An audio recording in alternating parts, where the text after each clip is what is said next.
That is my hands down the favorite song. Shake That Load Off by Outkast is hands down. If y'all don't know, Outkast is my favorite, rap group.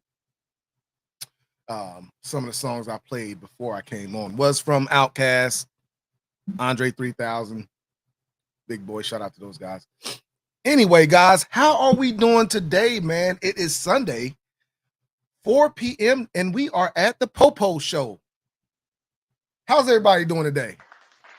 How's everybody doing? Welcome, welcome, welcome, welcome, welcome, welcome. K-Down, Native Girl, Chicago South Side. What's going on? Brian Bridges, Warsaw. Who else was there? Red Lipstick Vibes, my girl. That is my girl right there. Big supporter of Diesel TV. I appreciate you guys for coming out. Let's get some housekeeping. Make sure you hit the like button. Make sure if you have not subscribed, you have subscribed, you share this. Make sure that if you want to help out the channel, y'all send some money to the Cash App or send a super sticker, super chat, whatever. Make sure you help out. All right, Warsaw, I saw your comment, and yes, you can.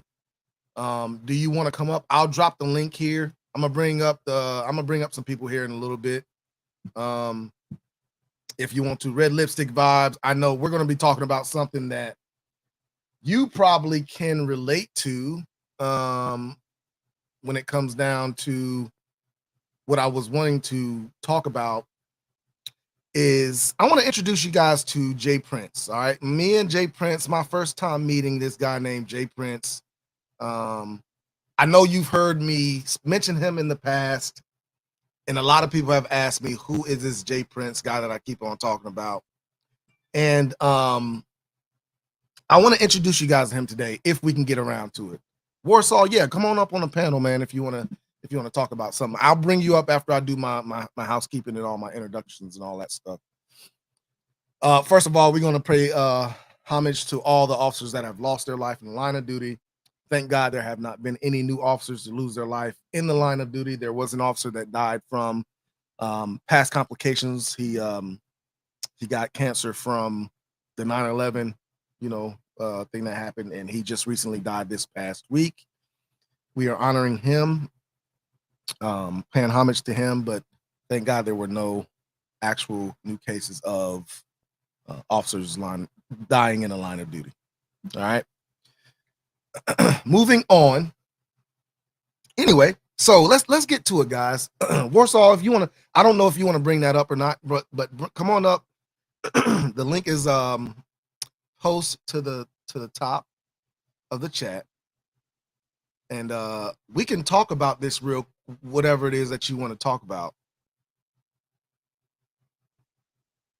Hold on, Warsaw. I just let me make sure it's you. Come up on the camera real quick and make sure it's you.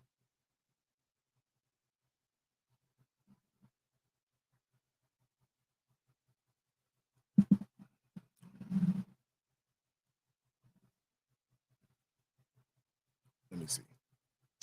Let me do this another way, Warsaw. Hey, Warsaw. Yo. Can you just turn your camera on real quick? Make sure it's you. That's all. I'm not a bot, if that's what we're thinking. What's that? Yeah, that's what I'm trying to. I'm trying to avoid that. That's exactly what I'm trying to avoid. Okay, you're good. Yeah. Don't worry about it. All right, man. Warsaw Patriot, what's going on, man? What's up? Nothing much. So, what do you got in mind? I was just gonna. There's been some thoughts coming through my mind this past 2 days. With everything going on currently. Even I bet you've been seeing the news and everything.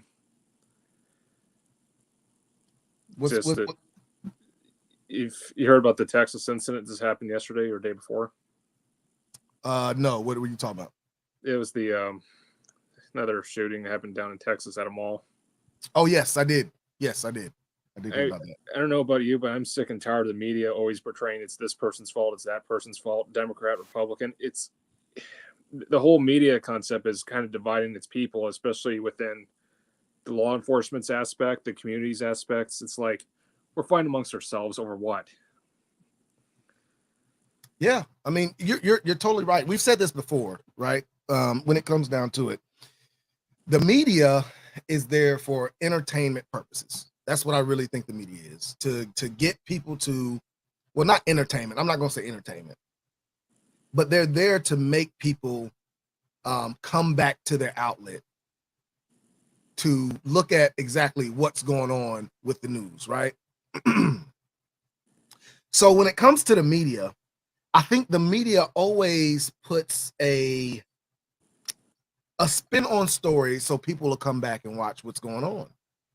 Even if it is a lie. I mean, because a lot of the times they say things that, my God, that just are not true, right? Mm-hmm. And you know, I haven't seen the actual news coverage of the actual shooting in Texas. I haven't seen the actual news coverage, but from past coverages that I've seen, how they try to say it was the fault of the person that sold the weapon or the person that, I mean, and these are legal sales. Like, these are people legally getting these firearms, and it's got to be somebody's fault except for the person that actually pulled the trigger, right? You know, and I get what gets me frustrating is they focus on just the firearm rather than also they think also the dealers and stuff. It's not the dealer's fault. It's not the firearm's fault. The way I look at it is, regardless if it was a firearm, a knife, a piece of glass, it's the person's action. One person's action does not speak for the majority of everybody else. Right. And you're totally right, man. I know the frustration is there, but it's going to be there. What we have to do is try to put the word out there that it's not actually what they are saying it is. Yep. Because they're saying a bunch of different stuff. You know what I'm saying? And that's the crazy thing about it. And that's the thing when it comes down to law enforcement. If you see on the media, if you watch any media outlet, right? The only time the media is praising law enforcement is when the community is praising law enforcement. And then the media will turn right back around and talk trash about law enforcement if the community is talking trash about law enforcement. Yep. That is like that every single time. Just the fact, because if the community says that the officer stopped them because they were black, that is exactly what the media is going to say. Not the report that says that they stopped them because they had a bad tag, tinted windows, speeding, or whatever. It's just the fact of what the media, what the community is saying. Yep, and there's a thing too about like a lot of these crime instances. Like they focus on, all right, a massacre that happened at a mall, right? Mm-hmm. But what they don't do is they don't go places like Detroit, Philadelphia, Chicago, Los Angeles, where all the constant mass shootings with gangs are always shooting each other, and innocent people are in the crossfire and kids get killed. Right. Nobody talks about that. And the thing is, when I knew that the media was out to hurt, to make one thing look a certain way. I mean, I'm not even gonna say, I know they do it in law enforcement. I know they do it in a whole bunch of other things like the mass shootings and stuff like that. But what made me really come to this conclusion is when I saw that every single time a black person got shot by a white cop, it was on the news. Yep. But if a black officer shot a black person or a white officer shot a white person, you never would see it. You would never. The only thing you saw was a white officer shooting a black person. And that's what made the community think that it was a lot more black men getting killed by police officers than there was white, when that is just not the truth. Yep. And here's the thing: black or white, Hispanic, Asian, doesn't matter what nationality you come from, or even just being American. We're hating amongst ourselves, dude. I don't care what nationality or background you are, dude. We're all just hating each other, dude. And it's got to stop. It's got to. But how do you stop it? I mean, it's just one of those things. It's like, only thing that we can do is, like we're doing now, having this conversation, pointing out the faults in media, because that's what it is. Media is just what it is, man. And I try. Only reason I watch the news is because I want to stay up on what's going on around my community and around my town, outside of my town and stuff like that. Stuff I might miss if I'm off or if I'm not listening to the radio or something like that. I can keep track of what's going on, because there are certain things that happen. Like, you know, we've had that TikTok Kia challenge going on in my area for a very long time. You know what I'm saying? But I could tell when it was getting closer to my area based on when the news was saying when they were reporting these thefts and stuff like that. So that's why I keep stay on the media and watch local news and stuff like that. But national news, I don't even really look at national news like that, man. I just look at local stuff, you know. As far as the firearm is concerned, there's a lot of stories that people don't even think about. Like in Chicago, a lot of the firearms that are being used in crimes, they're not majority rifles or shotguns, they're mostly handguns. And right, I bet you not. A lot of the instances, where do you think those handguns are from? Most of the time they're stolen. And guess what? The first thing to do, a criminal does sometimes, they would actually follow off the serial number. And that next know, as they use it in a crime, they give it to the next person that uses it next door. It's an ongoing cycle. Yep. And and see, the thing is, Chicago's so strict on their guns. A lot of the guns and firearms that are used in crimes in Chicago aren't even out of Chicago. They're out of different states surrounding Chicago. And some of the stuff Illinois, also from Illinois. I'm sorry. Well, it's not Illinois. It's Chicago. Its own self. Because I looked into the state of Illinois. 3/4 of the state is red. It's only Chicago that's the blue area. Yeah, but it is the state law that the firearm state. It's a state law for the firearms. Is what I'm saying. Yeah. The ban on firearms and stuff like that is a state law. So that's why I say Illinois. They don't like guns in Illinois at all. So I get what you're saying. Chicago just happens to be the biggest city in Illinois, just like Charlotte here in North Carolina. And they have the same problem there. You know, that like I see all the because I'm in the Charlotte area, and every day somebody's getting shot. Well, every single day, somebody's getting shot. Well, like New York City, it was like I think it was 2 years ago. So a 20-year-old kid, he actually he crossed the border from I believe it was from Pennsylvania to New York City, and guess what he brought with him? He brought a non-compliant AK-47 with that, a 30-round magazine into New York City, and everybody in a subway tunnel, and he literally was open carrying it, and the cops arrested him on the spot. Oh yeah, yeah. That would be a thing. So how long ago was this? This was like 2 years ago. I tried to pull up the video actually, see if I can pull it up here. Especially after 9/11, man. That's crazy. Yeah, you can't do that, man. That's just come on, man. He should have known better than that. Come on, bro. Like, come on, man. I mean, you should have known better than that. I just recently learned in New York that you can legally check your weapon onto a flight out of Florida, North Carolina. And if you go to New York, they will arrest you for possession of that firearm. I found it. Even if it's just on the plane. I find it? Yeah, I found it, but I got to be a mod in order to actually post in the chat. You got to be a what? A mod, blue guy with the wrench. To post it in the chat? Yeah. Really? Yep. Bro, hey, hold on. We about to make that happen. Don't worry about it, Warsaw. You're the man. Yeah, he was 18 years old and got charged federal and state for just bringing a non-compliant AK rifle into New York City subway. This was only 2 years ago. Wow. There you go. You got your wrench. Let's make it happen. There we go. Anybody that wants to see, that's crazy. Anybody wants to see that video, you can go ahead. I mean, honestly, you got to know your state and local laws. Right. Especially wherever you're taking the firearm. You know what I'm saying? There's been police officers from North Carolina that's gotten arrested in New York for possession of a firearm. Now, I don't know the actual, I don't know exactly what happened. I think they tried to carry it into a federal building or something like that, and that's why they got arrested or something. I don't know exactly, but I know a few officers that got charged with that kind of stuff. I mean, the whole law aspect I get, but the stuff like non-compliant rifles like New York and California, I think it's kind of dumb. It is. It is one of those things where they're just trying to control our weapons, man. That's really what it comes down to. And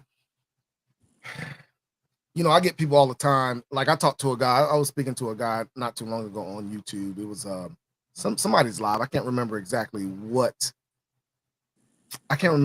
whose channel I was on, but he was in New York and he was saying he wished he could get a gun.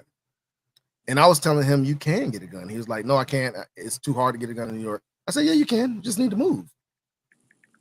You know, and that's when it comes down to, like, you have the freedom to live in states that don't have these problems.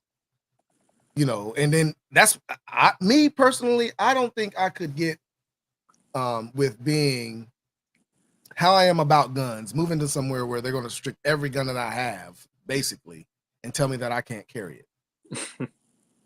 That just doesn't sit right with me. Yeah. Especially with it being United States. Like, we're the freest country in the world. You know what I'm saying? Like, I just don't get that. The crazy thing as far as these firearms that are being caught in crimes, have you heard about the Chinese auto sears that they've been finding on Glock handguns? Yep. Well, sure enough, they've been finding them like a lot of places now, and yeah, we've confiscated 4 of them so far. Well, the thing is, like in places like Chicago, the I shit you not, the legislators think that civilians own these things, and I'm like, no, that's a federal offense on the books as it is for 10-year penalty for just owning the piece. That's all it is. If you get caught possession, it's 10 years in federal prison. Yeah. Yeah. I mean, and the thing is, they're 3D printing them now. You can 3D print them now. Yep.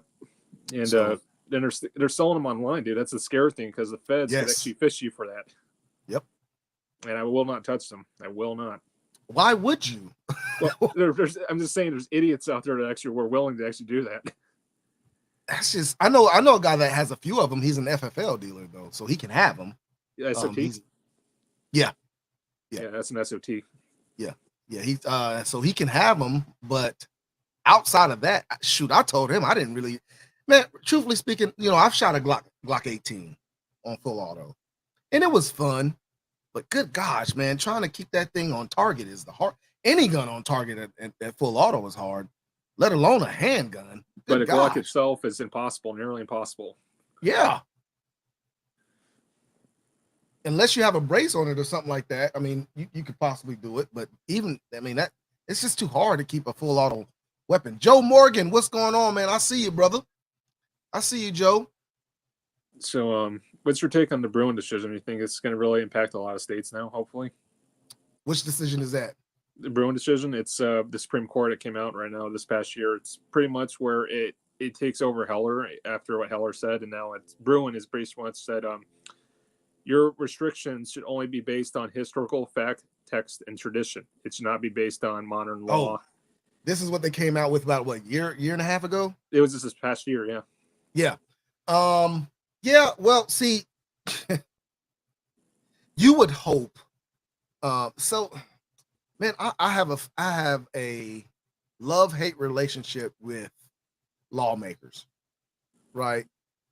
Because ultimately what it's going to come down to is somebody's going to put somebody in the Supreme Court to say, oh, actually, what he was saying was, or, oh, actually, what he meant by this was, and then they're just going to change the rules. You know, I mean, that's just been what's been happening when it comes to all these laws in the first place. Same thing when it comes to the whole fully automatic, you know, pre-ban and all that stuff. Well, they didn't mean that when they wrote the Constitution. What? Like, it is or it ain't. That's my point. That's what I'm saying. So if they can change law or change opinions or change whatever it is that they want to say by saying, oh, that's not what they really meant, bro, it's an open door to anything. And that's what scares me about it, because even though that decision came out that, you know, go based off, because what I got off of that whole conclusion was he was in layman's terms saying go based off of what it says and not what you think it says, right? So even though he said that, I still think there's going to be somebody down the road to say, yeah, but this is what he really meant when he said that, because they're going to pull out every other word to make a sentence, and then that's what they're going to use to say this is what he actually meant. Well, actions have consequences. Hey, and elections too. Yep, you're right. You're right. And that's the main thing, man. People got to get out and vote. People have to get out and vote. But I think the biggest thing ATF, right ATF, y'all look at this. ATF, y'all look at this. now, big no. You know I don't like chocolate drop, so hey, we can get him up out of here. No, but I think there's a major disconnect right now with as far as the people and the law enforcement side of things. Like, it's not that people hate cops; it's there's a big disconnect and communication between the two. It's like, all right, am I going to go to jail because they pass a law and you're going to enforce it upon me? If you don't enforce it, you don't get your pay or can't find a job, and that's the biggest binding spot right there. And I wish there's like more a big connect now with the people more. And so when me working with ATF officers, right? I've worked with ATF a lot throughout my career, and I've talked to some ATF guys here recently about these decisions because you guys know I got a lot of guns and I got a lot of braces, right? And I was just talking to them, and they don't agree. The agents that I talk with, they don't agree with the new rule, right? What they're saying is it puts them in a bad place because some of the ATF guys got braces. Yeah. So what are they? Are they felons too? Even local police even have braces on their pistols. Bro, there's a department that's got all braces on their rifles that they issue out to their guys. Yeah. You know what I'm saying? So what are they? What is supposed to happen with that? What now? You got to get an ATF letter saying that it's okay based on a rule? Because if I wanted my department to have let's say I wanted to buy H&Ks or MP5, any kind of subgun, fully automatic subgun. Let's say it was a shorty SBR. I have to get on letterhead, write a letter to ATF telling them that this is what we're trying to purchase for the department for this purpose and all that stuff, and they have to actually okay it, right? Now, do I have to do that with every rifle that a department? Does a department have to do that with? Because we don't have. I got the regular size rifle. We don't have braces. But does the department have to do that with every rifle that they get? Hey, theoretically, I guess. I don't know what the rule is on that. I have no idea what the rule is on that. But the reason why we have pistol braces is the short-barreled rifle reason. Yeah, because it was for disabled veterans. There's that, but no, the reason why we, an SBR. Here's the problem with an SBR: a short-barreled rifle, or even a short-barreled shotgun. All right, so you pay your $200 tax, right? You wait for the letter to get the ATF to approve it and say, all right, you can do this, cut the barrel down and all that.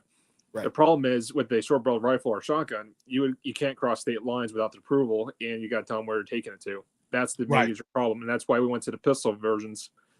The short-barreled rifle, I actually looked this up. There's an actual case back since the 90s.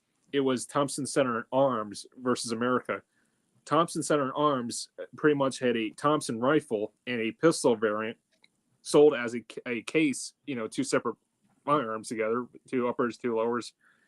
Well, the BATF theorized that, all right, you as a criminal, you could have the intent to conceal this weapon if you put those two halves together, which is stupid because, all right, a handgun is more concealable than a freaking short-barreled rifle. So but the problem is they didn't have constitutional laws back that time said, no, you cannot do that.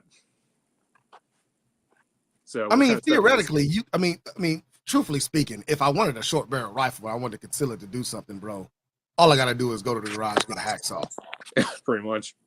I mean, what are you going to do then? Like, you're going to be able to stop me right then and there when it happens? Yep. And that's the thing. I don't think anybody. I just don't get it. I don't get what the control is all about. It just blows my mind on some of the control that they try to have. No, but this thinking, this mindset, it's like, you guys are dumb. You guys don't even think this really. And you know what? It's not even the ATF agents. I don't know, man. I don't like talking bad about fellow law enforcement. Because there's times where I've been at a job and my upper ups, my chief or whatever has said, do things a certain way, and I'm like, why are we doing it this way? This is so stupid, but I had to do it. You know what I'm saying? Now, it didn't violate anybody's rights or anything like that. It was one of those things where it was just probably, paperwork or something like that. But if your boss tells you to do something, I mean, you kind of got to do it. But at the same time, it puts you in a bind, though, at the same time for your life. Right, right. And I don't think it's that serious right yet. I don't think it's that serious right yet, but I think that it could possibly get that serious because you do have some new age law enforcement that's coming out that are just so left. Jesus Christ, they're so left. And it scares me to the point where I kind of feel like there are going to be a lot of officers getting hurt based on what a lot of these new officers are coming out, because law enforcement is changing a lot, right? You got you have a lot of social working officers out there when social work is not in a law enforcement capacity, right? It doesn't need to be at a law enforcement capacity, because you're essentially showing too much. I wouldn't say too much compassion. You can never show too much compassion, but you're giving too much leeway to a person to where they can hurt you because you're being nice, right? Yeah. They can take your kindness as a weakness and use it against you. Yep. And I think that is one of the biggest problems when it comes to law enforcement and trying to navigate that with the public, is that we have to stay at a certain level of enforcement, because then we will start getting taken advantage of, and then you will lose more officers based on them doing their job than a criminal who is actually trying to hurt somebody, right? So I think that when it comes down to it, we need to navigate that big part of it, as well as trying to navigate how we can communicate better without using the media, because the media makes up their own story, like we said earlier. No, I mean, I support and defend the thin blue line in our American, officers. Here's what I have a problem with: it's when they're enforcing unconstitutional orders and stuff that's even dangerous, like red flag laws. When here's the thing with the red flag law, it to a small extent I agree with it, and that's like a 10%. The problem is with red flag laws, it'd be like my neighbor across the street, making a false claim and I get killed in the process. Well, see, this is the thing about it. The biggest problem with any of these laws would be good laws. Like the red flag law could be a good law if it didn't have the human aspect to it, of somebody lying, making a false complaint, right? Yeah, that's what it comes down with almost every law. That's why we're at the point now when a person, let's say a person just yells racism. It's hard to believe that person because so many people have lied about it. So you have that human aspect of somebody lying about a red flag law, and the more they do it, then it's going to be null and void. Nobody's really going to be using it or allowing you to use it. That's the same thing as the domestic violence law. You've had so many people lie and say that their significant other had been abusing them. Now it's a question of, well, if you believe that, you need to go get the charges, or if you're saying that you need to put your hand on the Bible, swear out the charges, I'm not doing it for you. Because before, when I first got in law enforcement, we had to do something. If there was signs, or if somebody said they were assaulted, we had to take that person to jail, right? Now it's at the point now, if we don't see any signs of assault, or that even if that person makes claim that they hit them, we tell them, you need to go down to the magistrate's office and get those charges. Yep. Because so many people have lied about it. For like what, defamation for one? It's not really a defamation thing. It's basically making a false police report. Oh yeah. What it would fall under. But those are so hard to prove, unless the person just right out says, yeah, I lied. You know what I'm saying? those are just so hard to prove, because what that person perceived to be at the time is what they have to go off of, and it's hard to determine that. Yep. So I don't know, man. I don't know what the fix is. I have no idea what the fix is to it. But going into what you were talking about, the reason why I want to introduce everybody and let everybody see the first time, and it's going to be a couple days. I'm gonna go through this whole J Prince thing, because it was a whole long thing. I first met J Prince, and then after I got on live with him a couple times, we came up with the Pookie and the Popo Show. Pookie and Popo Show, which J Prince was labeled as the Pookie, and I was labeled as the Popo, right? So we went on with that. Some things fell apart in the background, and we stopped with that, and that's where we came up with the Popo Show. But I want to let people see how Jay Prince thinks about law enforcement. And it's not because he's an unsmart person. Jay Prince is very smart. It's just that he was raised in an environment that made him feel a certain way about law enforcement, right? So a lot of people are not exposed to how some people actually think about law enforcement. That's just what it is. You know, so that's why I wanted to introduce you guys and let you guys see the first interaction me and him had. I'm gonna have some more videos on it. There was that one time when I was called Officer Pookie because Jay Prince made it seem like I was a officer and just as bad as him in the streets and all that stuff. So we're gonna go through all that. But Warsaw, man, you are totally right, man. When it comes to the red flag laws and the media, all that stuff, man, you're totally right. You know, and here's another thing too. These, as far as these instances that are happening all across America, I don't see them as shootings. I see them as domestic terrorism. I mean, if you go after innocent civilians and you do that, I'd say you deserve a death penalty after trial. If the verdict is death penalty. Well, yeah, I mean, truthfully speaking, when it comes down to it, even if the ATF came to your house and were to try to charge you for having that brace, right? How are they passing this? How are they finding somebody guilty based on a rule? That's what I don't understand. Well, and here's the thing: those records after you purchase a firearm through an FFL, they legally can't even have a database for that. They got to go through each file and format. Right. So that's what I don't understand when it comes down to it is, let's say they were coming to my house and they found my braces. And I was to say, you know, and then we go to court. What would I be convicted of? Because it's not a law. It's a ruling, right? It's a rule. It's not a law. It's a ruling. And it didn't go through Congress either. Exactly. So what exactly am I in possession of? Nobody has an answer, right? I guess. Listen, unless they're trying to put you for a short rifle. I've asked this to other people that should know, and they couldn't give me an answer. Right? Because there is no answer to what actual law I am breaking when it comes to the brace law. Now, here's another thing. Like, as far as like the brace ruling, you've seen Washington State, Oregon, and even Illinois, and some other places, right? They're enacting a so-called NAWB assault weapons ban. Imagine this: your state. I'm not talking about red states. It could be blue states as well. I've seen gun laws change and shift in different states since 2012, and this isn't like your aspect. All right, you go to move to a red state and it stays like that for millennium for the rest of your life.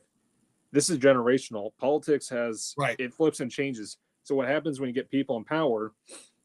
They can actually just have a light switch and says, "All right, all your stuff's prohibited now, and you're now a felon overnight."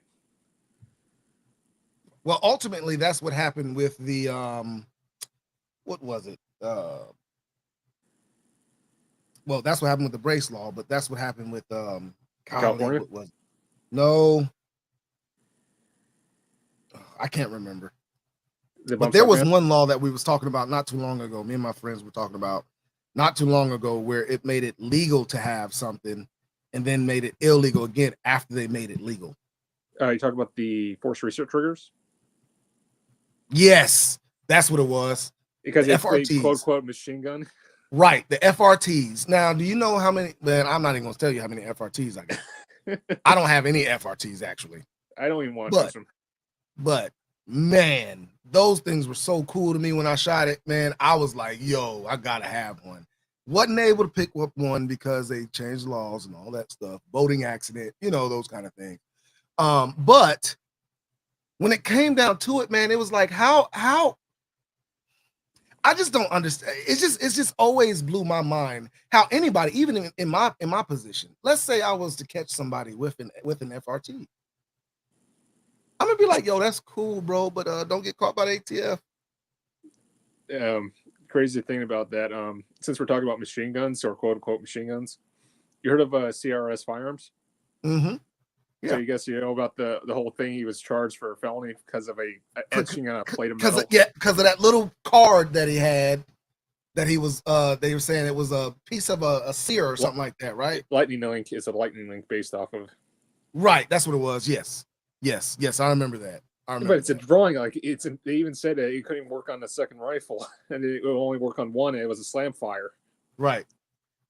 I know. I mean, like I said, man, it's. I mean, what can you do? You know, what can you do?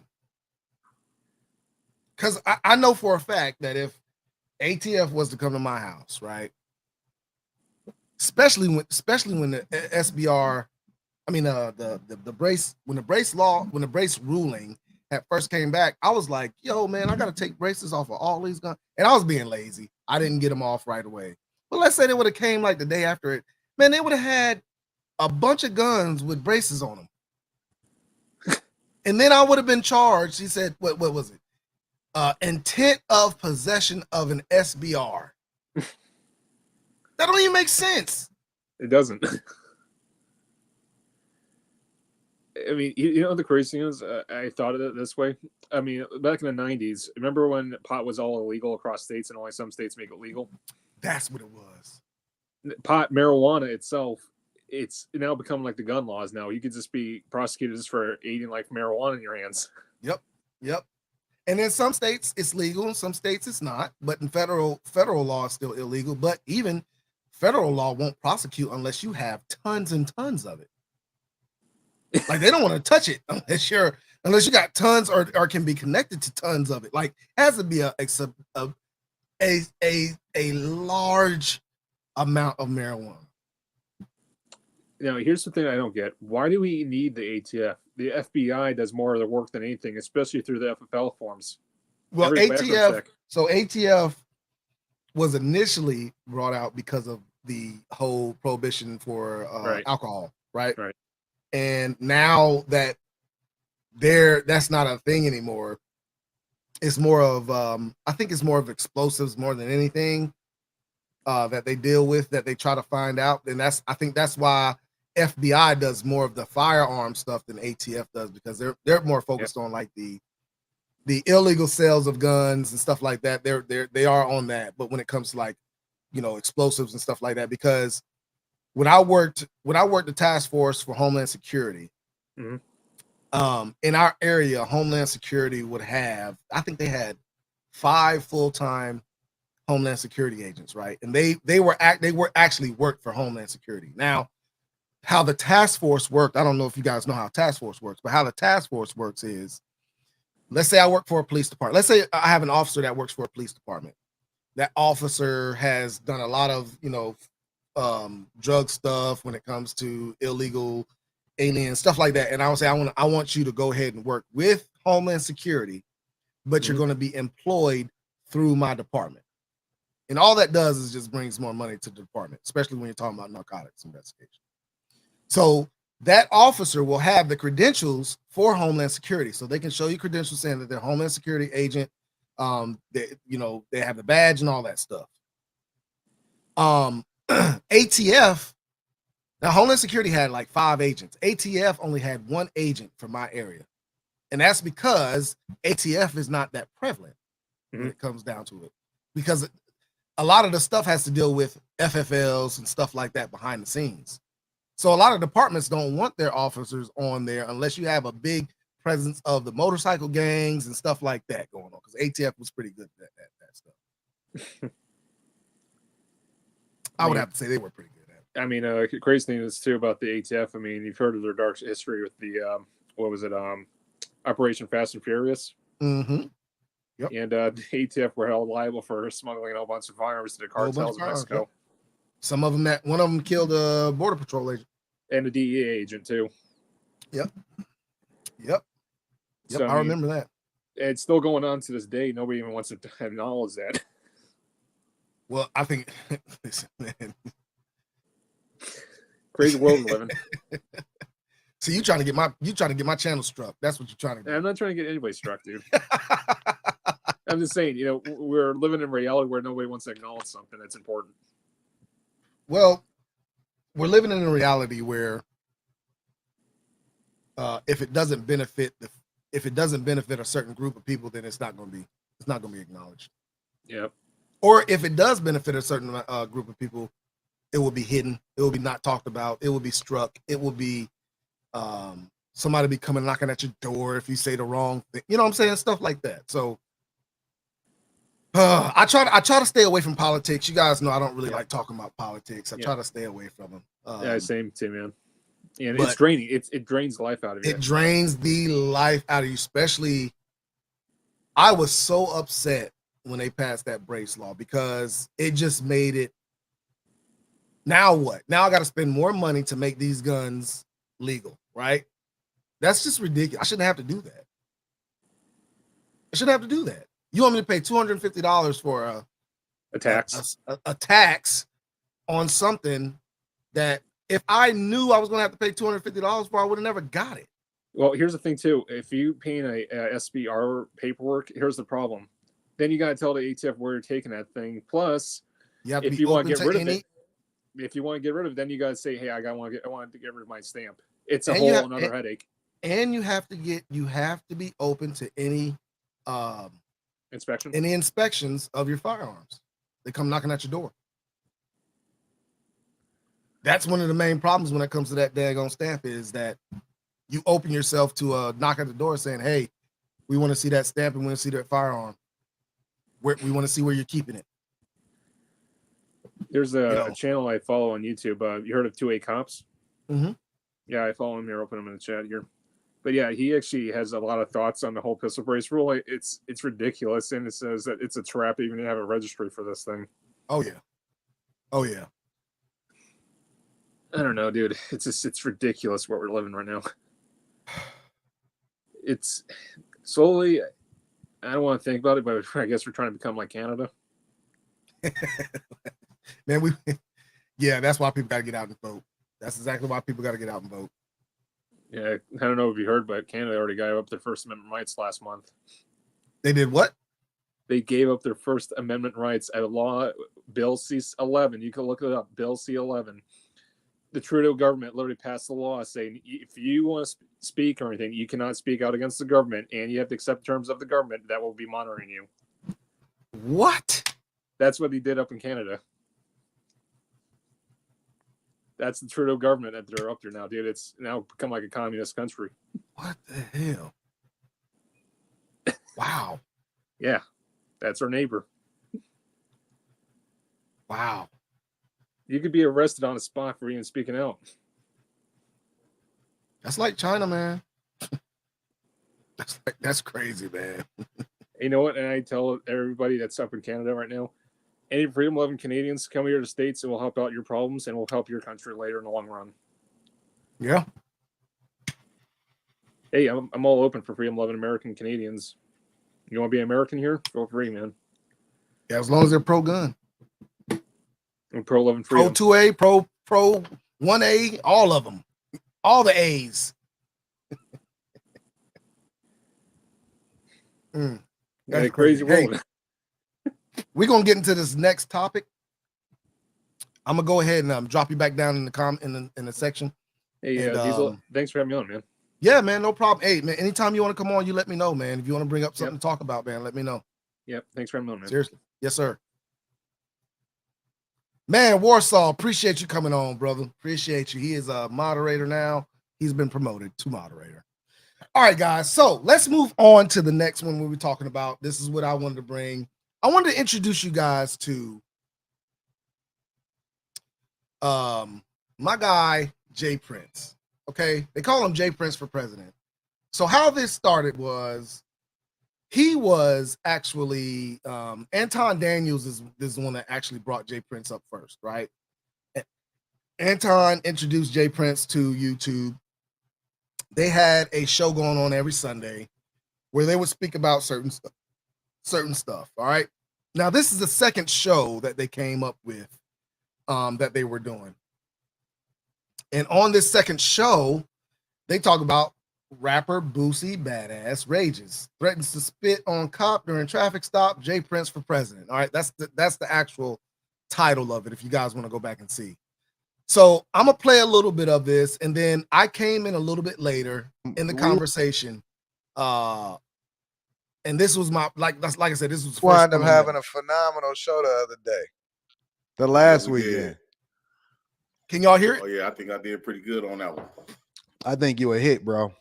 I think you are absolutely a hit. So shout out to my dog Jay Prince is in the building. Listen, you got the spotlight, not me. All right. But I did want to make sure that I tap in. Because we're gonna do this weekly, either Saturday or Sunday. I flew in today and I had the Patreon meetup yesterday. So, you know, we got a little sidetrack. But how you feel today, big dog? Hey, let me know and make sure y'all can hear it. Because last time I had a problem with my audio. Make sure y'all can hear it. All right, so initially, this is what happens. They come in, they do an initial, and they start talking about the Boosie stuff and him getting pulled over and stuff like that. I didn't come into the actual, I didn't come into the picture until an hour and some change later. Now, this was a time where, you know, I was shorthanded, so I was out riding patrol, and I was actually working a shift this night, and I was in my patrol car, and I decided to go live because the only time I was away from YouTube, right? I was not really doing many shows on YouTube because I was so busy at work. I was always at work. And I still wanted to be on YouTube, but I couldn't find the time to get home, do the show and all that stuff. So there were a couple other channels that I would visit and go on to. And only time I would come up is when they were talking about law enforcement, right? So he started talking about law enforcement. So that's why I came up. Hyundai Ioniq 6 versus Tesla Model 3. Hold on, let me go ahead and pause. Get that out of there real quick. So they started talking about law enforcement stuff. So that's why I came up and I made my presence for the first time talking to Jay Prince. Let's get on to what we're going to have to. We're gonna have to move to better and safer communities. We're gonna have to figure something out as concerned citizens because listen, this mentality is terrorist mentality. You guys literally think just like the Taliban. Anton, let me ask you a question. Oh man. Hey y'all, this is my YouTube wife right here, Island Girl Q. What's going on, lady? How you been? I hope everything's good. That's my girl, Island Girl Q. She's my wife on YouTube. That's the only place I'm gonna claim her. Let's get back to the video. This is insane. This is an absolute what exactly did I say that was terroristic or wrong? This is insane, bro. Can you answer the question? And that sleeps and will not.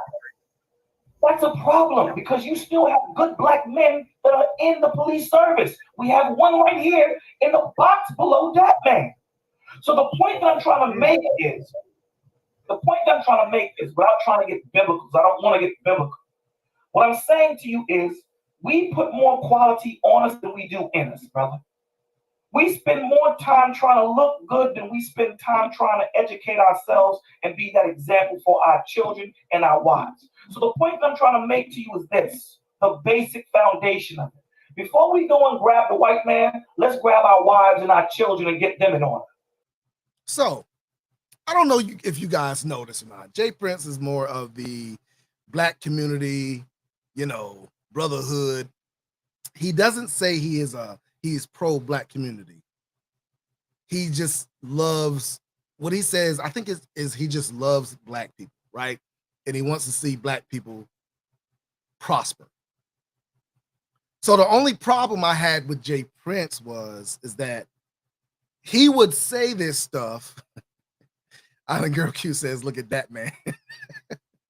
Hey, this was a funny show when it came to that man. This was very funny. Anyway. So he would say certain things that would just be detrimental to the black community of how he wanted the black community to operate. So that's one of the reasons why I came up. We have a big enough problem, a hard enough problem trying to communicate with the OGs and the young Gs. We have a hard enough problem with guys like me, Anton, yourself, talking to brothers like that man. There's a big gap between us talking to these young lions. So before we start jumping about flying, let's start crawling. My boo sent me some money. Hit the like button. Please arrest these folks that are damaging the community. You know I will, boo. You know I will. Hey, have a safe flight. Make sure you get on the ground safely. If you need anything, holla at your boy. You know what it is. LA Wilkes, what's going on? Hey, LA, hit that. You know who Jay Prince is. Hit that link on the top. Come on up if you got the time, bro. Because we have a long way to do this. What's up, big dog? I appreciate you for joining the panel. What's your thoughts? Okay, so this is where I come in. I rest my case. I want to come to Diesel TV. What's up, big dog? I appreciate you for joining the panel. What's your thoughts? Hey, how's it going? So it bothered me a lot when Jay Prince made the comment that if somebody was to kill him, he would get his family to do it, whatever. And that's one of the biggest problems I see in the black community is that mentality. And Jay Prince made a comment. We have to get to the root of what the problem is. And when it comes down to it is that we don't realize is when we put in the heads of the community that we got to get payback, that payback comes from 2 or 3 people doing that crime, ending up going to jail. And then the payback from the other sides is going to be 3 or 4 more black boys going to jail because everybody multiplies and it's just a huge circle. And then we wonder why so many black men are in jail is because they were down to ride with the person that committed that crime. And that is the problem. When we are on a... So, I don't know if you guys understood what I was saying, but basically, revenge does not just include the one person that takes out that revenge, right? It always includes another 2, 3, 4, 5 guys in a car riding around trying to run up on somebody or something like that, right?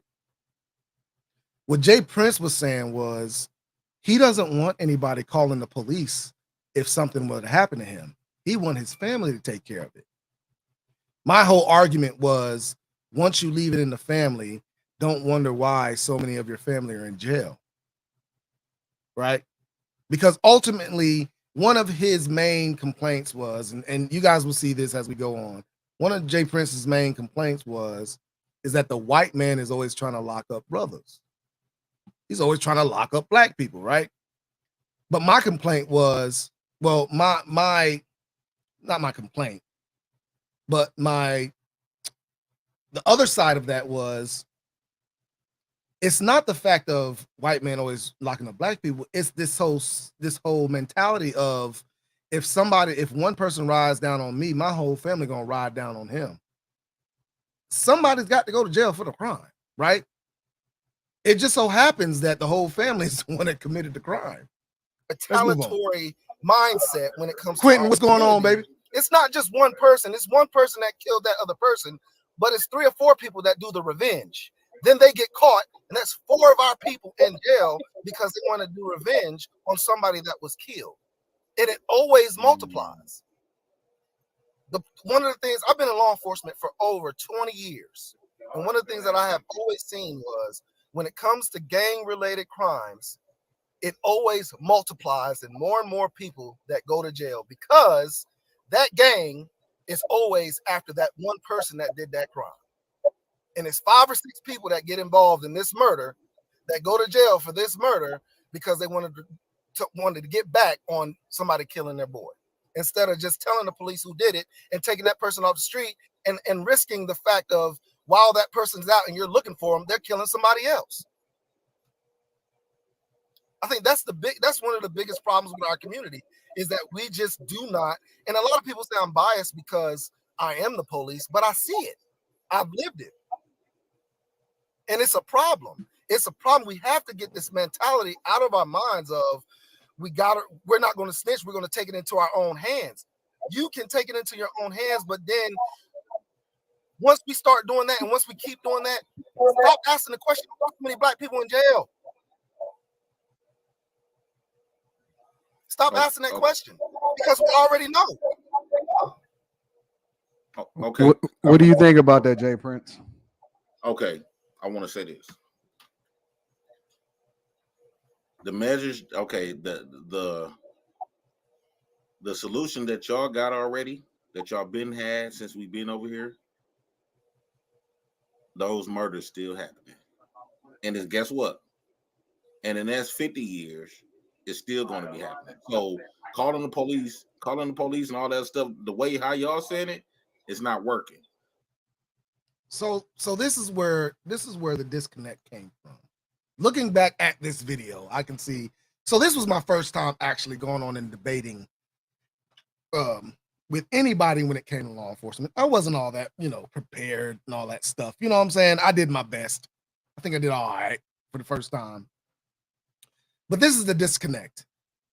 This conversation was not about murders or somebody getting deleted or anything like that.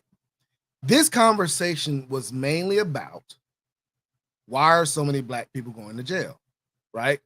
And I think I allowed Jay Prince to take it to the question about murders, right? My thing is, Prince, like, let's just say, hold on, let's just say that man was your nephew. Your nephew, that man killed one of my people. My family and your family. Let's just say we start fresh. We it's not this cycle no more. We all starting fresh. Your family and my family need to have some sort of a meeting on how we gonna deal with that man. Because a lot of times in these families, like let's just say that man done killed one of my people. That don't, just because he killed my people, that don't mean you by you being his family that you hate my people too. If something happened to that man, a lot of times, if your nephew, that man was your nephew, he went out there and killed my people. A lot of times, his family would be upset with him too. So that means both families should get together and come up with some type of plan. But my biggest thing is preventative measures we should have in place before these killings and drug dealers, all this stuff before it happens. First of all, we got to find out, why do we go around killing people? A lot of times, again, it's always about money, women, and gangs. A lot of times with these young boys joining gangs because daddy ain't there. Women, because a lot of times we didn't have the daddy that didn't teach us confidence and money. That's, how it is, we didn't have nobody teach us how to get it, whatever. So the preventative measures that we should have implemented before this killings and stuff even start, before drug dealing even start, before robbing even start. Because the reason why people rob, because they don't got it. The reason why people steal it is because they don't got it. How come we can't never that? So as you can see, Jay Prince was very very anti-law enforcement, right? Any kind of justice system, he's very anti. He even makes the comment he doesn't believe anybody should be in jail, right? And that was something that really got the whole panel going, was the fact that he was thinking that nobody should be in jail. And the reason why I'm stopping in between, because I don't want no copyright strikes or anything like that. So we're gonna discuss this. I'm gonna have my man L.A. Wilkes come up whenever he comes in, and we're gonna go from there. Point. We just going on. What we've been doing is blaming the results of the lack of what these people is having, or the lack of the fathers, the lack of all of this stuff. You shake your head, okay? Let me see what you got to say about it. Hey, Jay Prince, man, we're not going to act like, here you go. This man is a police officer. Can I ask, where you a police officer at? I can't tell you. I'm not gonna tell you where, but I am the actual chief of police for my police department. Okay. Can you tell me the state? North Carolina. Okay. Well, see, listen to this, bro. We're not going to act. I'm from Flint, Michigan, born and raised there. Right, born and I was raised there till I was 10 years old. I seen a All right, lot we're gonna of skip. wicked We're gonna skip and some of the things that he says. That killed my family members. We thinking about killing you. We ain't thinking about your family, but a lot of times the reason why we think about your family. The prime word, I've J. seen Prince. people J. Prince. operate. I've seen people operate like mafia. Hold up. You're saying a I've prime seen word. people operate like mafia, bro. That is the problem. The problem is, I understand what you're saying, but you're saying we. When you talking about retaliation, you're bringing in multiple people to get locked up with you for that retaliation. That's what I'm talking about. What you're doing is you're creating a route for a person to take that's going to detrimentally put them in jail because you want to retaliate when all you have to do is call the police and they will be dealt with the police, is what I'm saying. You are in so many words, you're the one putting us in jail because you're teaching them to retaliate and go to jail for retaliation, is what I'm saying. What's your name again, sir? Miss Jill, 1991. How you doing? Yes, I am back. That because you didn't know I was back because you don't have your subscription turned on to all notifications. That must be it. That's got to be it. Support comes a long way. Hit the Cash App. Anyway, so yes, I was trying to explain to this man,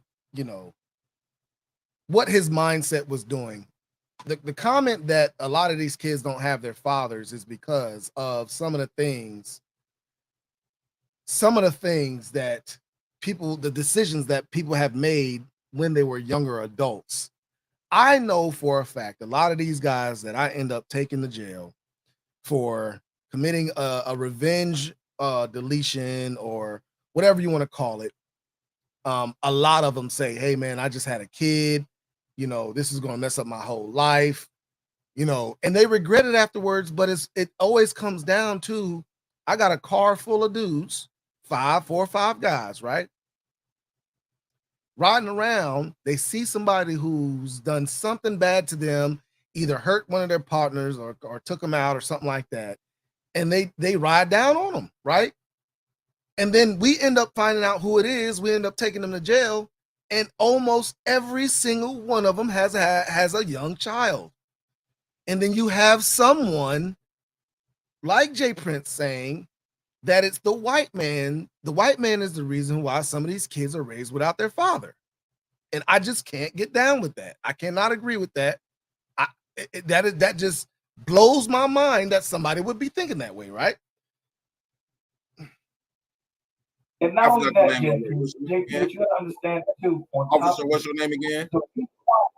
DTV. DTV. Okay, Mr. DTV. What I'm saying is, add this to that officer said, JP. Go ahead, but the officer is saying the reason why you have a third party is because there's no emotions involved. They're just dealing with the crime in itself.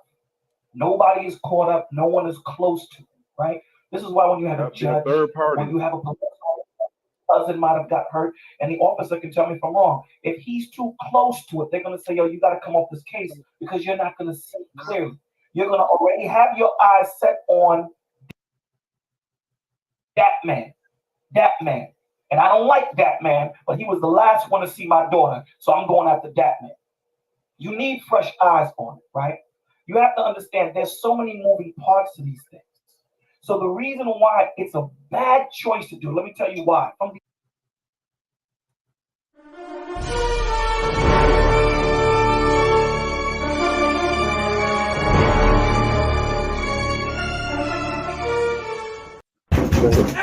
open up! L.A. Wilkes, what's going on, baby? What's up, Diesel? So if you guys don't know L.A. Wilkes is a former Philadelphia police officer. He just disconnected. I think he was messing with his phone a little bit. He'll be coming back here in just a minute. But L.A. Wilkes is a former Philadelphia police officer who got hurt on a job. I think he's still out on medical. I don't know for sure. Let me see.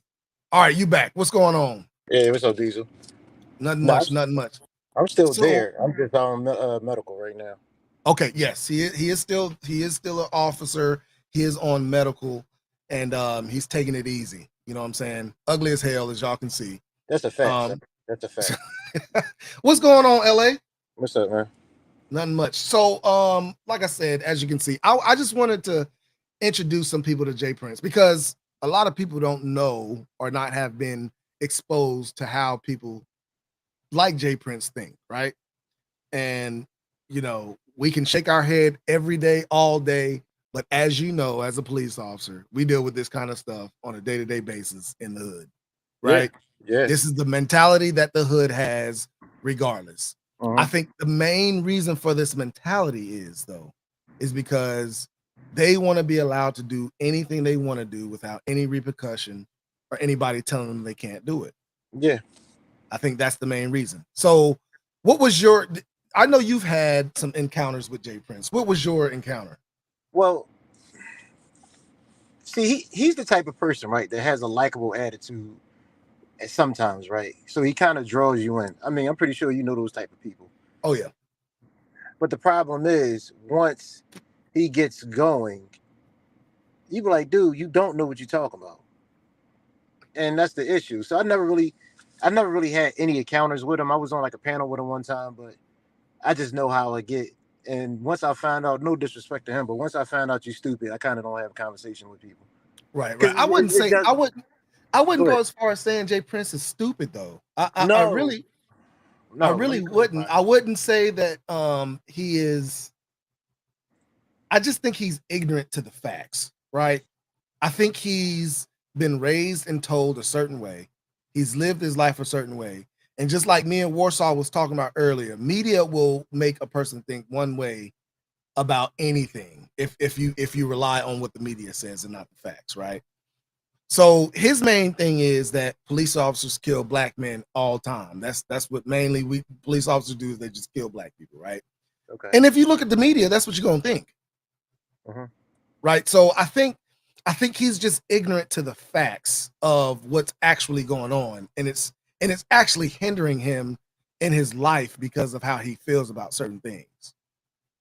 You know what I'm saying? Like Jay Prince will say any day, he'll say, if somebody breaking into my house, or if I get jumped, or if I got shot, don't call the police. That's his main thing, is don't call the police. Literally, I will try to find that clip. I'll try to find that clip for the next one, because there's gonna be a few clips that I'm gonna go over on the next live I do next Sunday.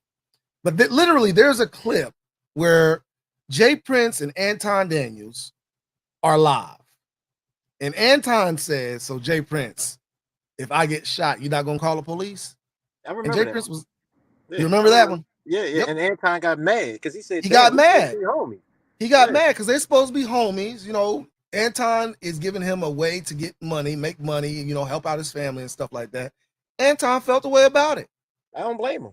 And I understood, you know, because when it comes down to it, you're willing to leave your loved one, somebody you care about, bleeding on the ground just so you don't have to deal with the police. Yeah. That makes no sense. Right? But this is the mentality. Go ahead. So how many dudes have you really encountered, right? Because I can honestly count them on one hand that when they got in trouble, even if they were supposed to be the baddest dudes out there, that didn't call 911, or they didn't have somebody call 911 for them. It's very rare that you'll meet somebody that, no matter what they say, won't call 911. Like, I haven't met one yet. I haven't met not one person that actually acts that way, but I've heard a lot of people say that. Right? I've had a lot of people saying I ain't never calling 911. But I've never had somebody that had something happen to them and they didn't call 911, right? I've never. Now, when it comes to like somebody breaking into their car, I know some people don't call 911 because that's not something that really puts them in a situation of being harmed or anything like that. But if they get stabbed, punched, shot, something like that, they call 911, right? They don't call. Yeah. And now I've had it to where somebody was shot and they didn't want to talk to the police because they knew it was a gang related thing and they wanted to get their own payback. But ultimately, when it comes down to it, that is a totally different mindset. You know what I'm saying? That is a totally different lifestyle. You know, you can't compare that kind of lifestyle to anything else in this world, right? When it comes down to gang members, that's a whole nother brainwashing little sector of living that we don't even want to touch right now. Nope. No, you're right about that, man. Especially on your show. I got you. Right. I mean, it's just a shame, man, that they pass this mentality down from one generation to another, and then when it doesn't get them anywhere, they still blame it on the things that their forefathers blamed it on. I'm so glad that my dad and my mom didn't brainwash me like that, because I'd have been screwed. Right. Me too, man. And you know what? You know, I tell people this all the time. You know, we've had this argument on other panels. Whose fault is it for the child? You know, is it the parents' fault or is it the child's fault and all that stuff? And a lot of people don't know, but I'm a twin, right? Yeah, I didn't know that. And me and my twin brother, I will tell you, we are total opposites. We've took the total opposite career. When I worked narcotics, his name came up in somebody else's investigation, right? Oh, wow. Yeah, DEA. It was a DEA investigation. His name came up in that investigation. And so that's why I'm so hard on telling people it's not the actual parents' fault. There is a time in your life where you become what you believe to be an adult. It's way before you are an adult, but you believe you're an adult and you're going to go either left or right. Mm-hmm. Right? So regardless of what your parents taught you, you're going to take your own path. Yeah.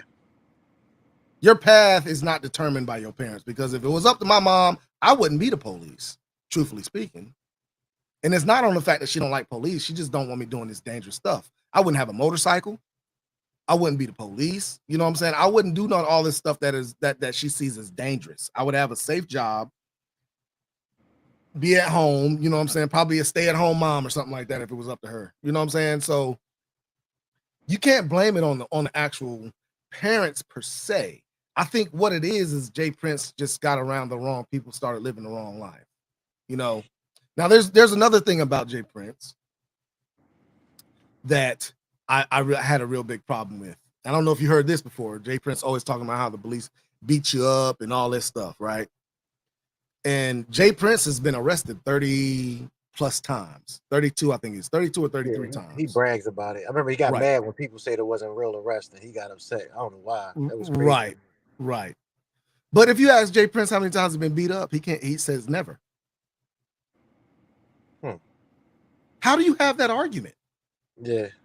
How do you have the argument that the police are just out here beating people up and stuff like that? You've been arrested 30-some times and never got beat up. Yeah. Now he's been roughed up because there was a misunderstanding, he said, when it came to him buying a car or something like that. And I think he was okie doked. I think he was given the okie doke. And he went to go open a car that he thought he was going to be purchasing, and somebody called and said he was trying to steal the car. So he was like, I ain't trying to do this, trying to talk to the police at the same time. So he got roughed up a little bit, but it wasn't no beating. You know what I'm saying? It wasn't nothing like that. So if you ever have anybody, and that's what I want everybody to start doing. If you have anybody that says that the police is out here killing people, beating up people and stuff like that, just ask them how many times they've been beat up, how many times they've been shot by the police. Majority of them can't take, because I don't know anybody that's been shot by the police. No, me neither. Even my family. Like I don't know anybody that's actually been shot by the police or anything like that.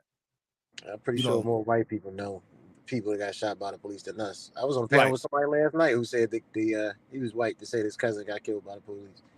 So you're right about that one. It's weird, man. I don't know what do we want to do or have to do. I don't even think people want to change that stigma at this point. I mean, I made a video about Ben Crump and how he needs this to keep surviving. I mean, he's an ambulance chaser, so this is the kind of things he need to do to make money and continue to make that bottom dollar. So I don't think people want it to change, man. I really don't. We know you don't like Ben Crump. We know you have a disdain for Ben Crump, boy. Yo, like you cannot stand that guy. Diesel, that's one of the few people in this world I can't stand, because to me he's just the biggest enemy of black people, man. And he just does it with a smile. And people love him for it. People love him for it. I can't get it. They do. I got a guy that I just I just reconnected with. He does security for Ben Crump sometimes. God bless him. I couldn't do it. He proud of that thing too, you know. And I don't, you know. The thing about Ben Crump is, you know, get it how you can, bro. Like if that, you know, I mean, I ain't gonna. If you're gonna prey on the ill-informed or the gullible, right? Hey, man, I really can't say nothing about it. I wouldn't let you do me like that, you know what I'm saying? But I really can't say anything about it, you know. So it is. It's what it is. You know I can't stand that dude, man. You know I can't stand that dude, man. Oh man, I hope I didn't interrupt anything you got going on, bro. No, I took these little knuckleheads to the movies to see the Mario Brothers. I'm actually on my way home now. Apparently, everybody's streaming days been cut today. I don't freaking know. So when I get home, I gotta look. So I'll be home. Their streaming been cut. Dude, I went on the porch, man. That thing was ended like in the middle of the stream. Then I went on Black Super 5. His thing got cut. I said, what the hell's going on? Why are they cutting? Who's cutting I the have no stream? clue. I don't know if it's YouTube because they were playing something they had no business playing, but people were texting me. I was like, I don't even know what's going on. I was inside the movie. So when I get home, I'll call people and make and look at it. But well, shoot, let's hope this thing don't get cut too quick. You know what I'm saying? Let's hope it don't. No, you should be good. How long are you gonna be on? I usually go from like hour and a half to 2.5 hours, 3 hours. Just depends on how I'm feeling. Well, what I'll do is when I get back, if you're still on, I'll just jump on again. I should be home in about 30 minutes. All right, cool. All right. We'll holler at you. Appreciate you coming on, bro. All right, Diesel.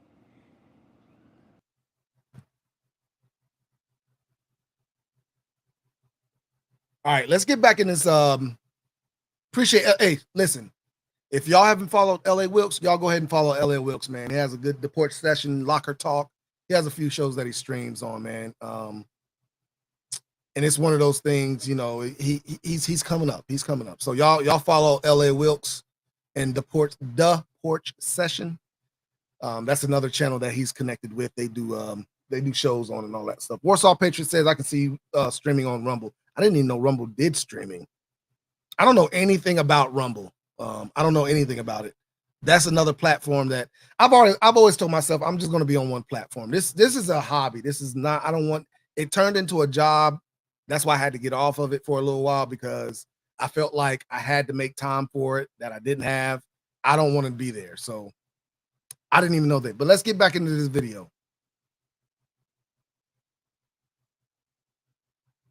The inception. We're raised, like you said, without our fathers in the home, most of us in the hood. We got this vitriolic music that's being, and there is no clear and concise on what the anti. If you gotta try and be preventative from having it, the real like you love you, man. I teach you. What's up, guys? Daggone commercials, man. I swear. He come home from a hard day, the child is watching and seeing how he does these things and then apply it to his life. When you're doing the crime that you're saying, vengeance, being vengeful, and then the officer has to come and take 6 of my brothers away. Now my sisters, my aunts, and nieces have no men. And we create that vitriolic cycle. That's what it was made for, man. We have to stop. Everything has to stop. Period. Everything has to stop. And then start teaching the young men. Because you know, when we have these conversations and we talk about men, women not submitting to men, and this, that, and the third, there's a reason why they don't. There's a reason why they don't. You asking a woman to give her life to you for what? If you don't have it to you and say, I understand what he did was wrong. I get it, bro. I get it. Chief comes moving around, and that evidence points at you.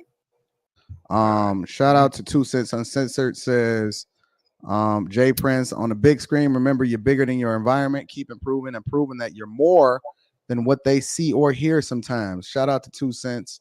I appreciate you. Kevin Brower says a guy that lives a few houses down from me saw some guys breaking into his car and decided to go tell them to stop, and he got shot 3 times, and now he's dead. You like that, Jay Prince? Don't worry about it. You like that, Jay Prince? Don't worry about it. Anton's cousin said, "Hey, yo, cuz, you forgot about me. You know I'm a slab for you." People like to change their names. That's cute. I like that. Thank you for the super chat, though. That was a good joke. YouTube Gangster says, Jay, we about to rob this 95-year-old grandma. You win?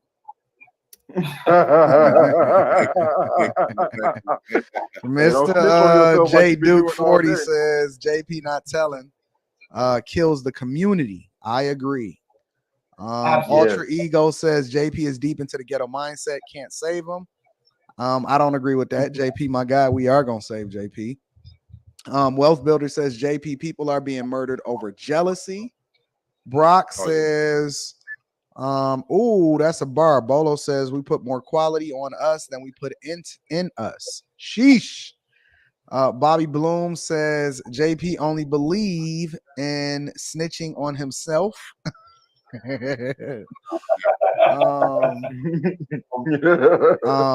JP, if a man murders a woman and shoots a man 10 times, you are saying he should not go to jail, but allowed to stay on the streets and take more lives until Black Justice League catches him. Interesting. Officer B says, also, I have a super chat while I have to super chat while talking. I have a warrant for your arrest, JP. I've been waiting in front of your house this whole time. That wasn't me. Somebody took my picture and they put that post up. That was not me. Okay, that was not me. But as you can see, some people in the chat were not agreeing with what Jay Prince was saying.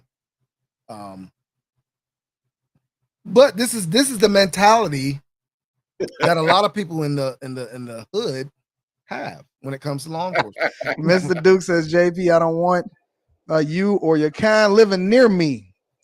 And Acadia says JP is pro lynching, you hurting. JP, the sentiment seems to be that you need to change your mindset. You know why? Because they never heard of this. They never heard of this before. But I want to say two things. Saying you got new ideas, huh? Yeah, I want to say two things. The reason why, to Bolo's point, the reason why our Black women, if we really want to get Black women under our covering and have this Black male leadership, we got to replace what they and we got to replace it damn near double than what they getting from the other races of men, which means is healthcare. We got to provide our women with healthcare for our children and them. No. Listen. No, if you really want to, we can't just say, "Oh, I'm a man because I got a dick." That I'm a man and she should submit to me. No, because I got a good paying job. No, you gotta if you really want to get our women to submit to you, you got to replace the things that's keeping her from submitting to you, which means healthcare. Healthcare benefits, private Medicare. Hold on, let me finish. I'll let everybody cook. You gotta provide her healthcare benefits for her and her child. You gotta. Warsaw Patriot says this is disturbing. Warsaw, you ain't heard nothing yet. This is just the first interaction with me and JP. I call him JP. This is just the first reaction. I'm gonna get a few clips. I'm gonna put together, and I'm gonna show you guys some of the things that he said from some of these clips when it comes to law enforcement and stuff like that. You know what I'm saying? So this is just the tip of the spear, bro. To provide her with certain type of income to make her feel like she's not in a bad predicament waiting on a man, then waiting on him to feel good to take care of her. But when he get in a shitty mood, he say no all the damn time and all this other stuff. So somewhat give her some little bit of mind of an independency somewhat. So you got to replace all of that.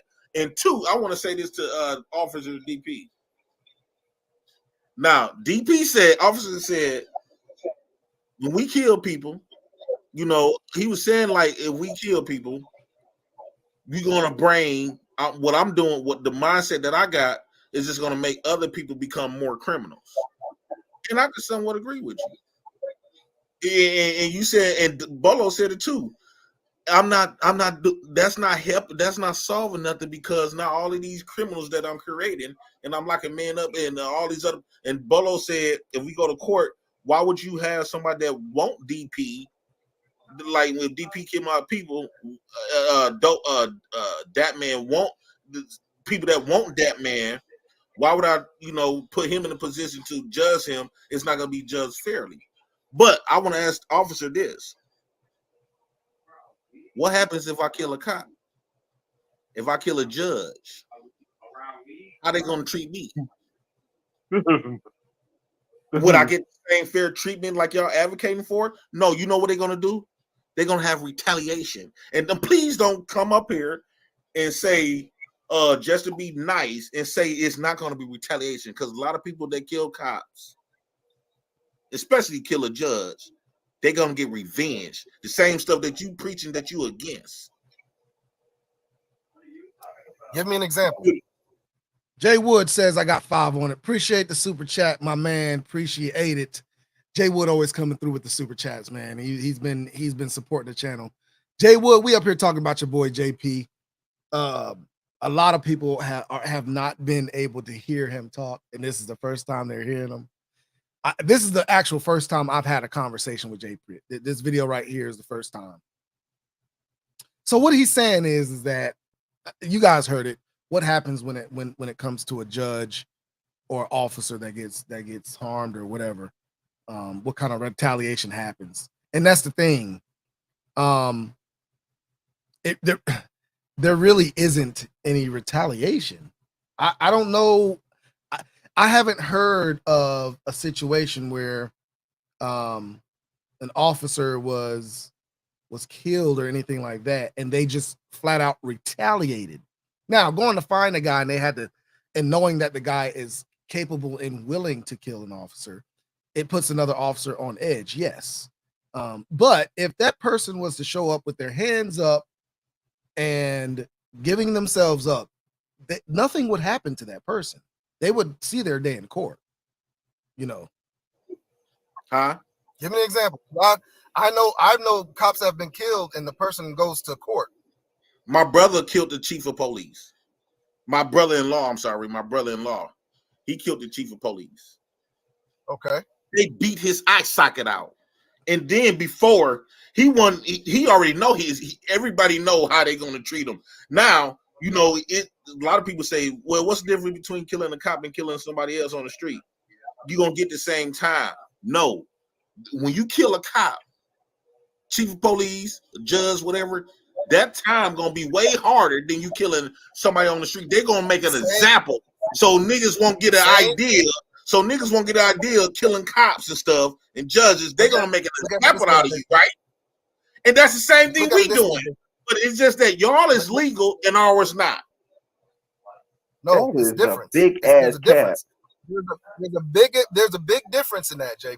Because when you think about it, let's say a hood boy went down the street and robbed an old lady that was innocent and killed her. He's going to be looked at just like killing a cop, because police are there to do a job. They're not into what you are doing. We have nothing to do with it. So there's no connection to a person, a dope boy killing another dope boy, as far as a dope boy killing a cop or innocent person. Those are the same level of murder right there. So when you're saying if I kill an innocent person, I would get if I kill an innocent person, I would get treated as if I'm killing a cop.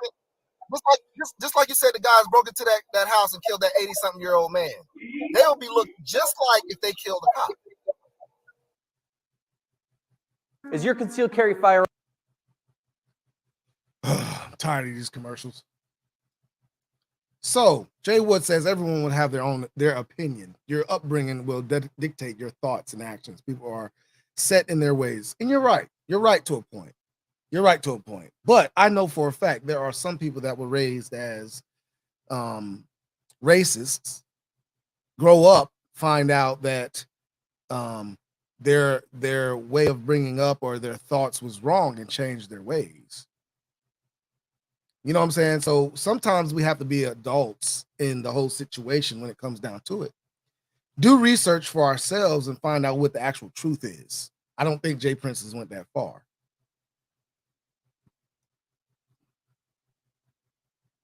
Oh. Okay, why? Okay.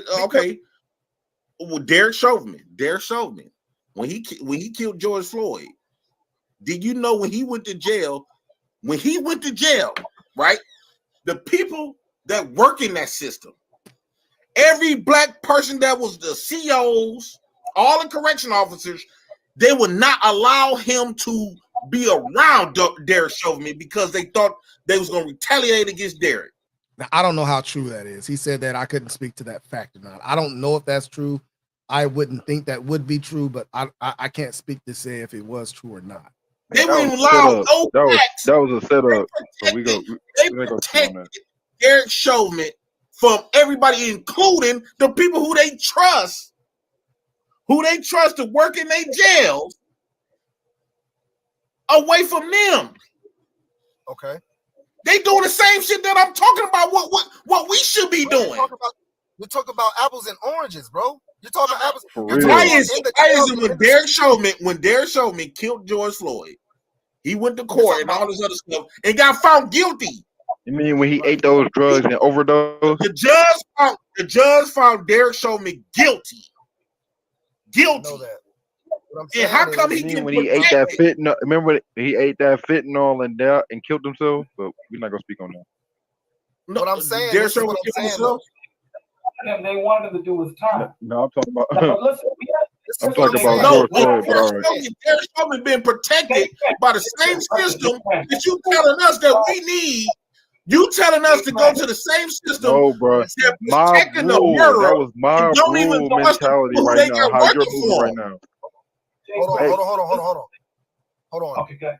What I'm saying is, you're talking about Derek Chauvin behind bars compared to him being on the streets.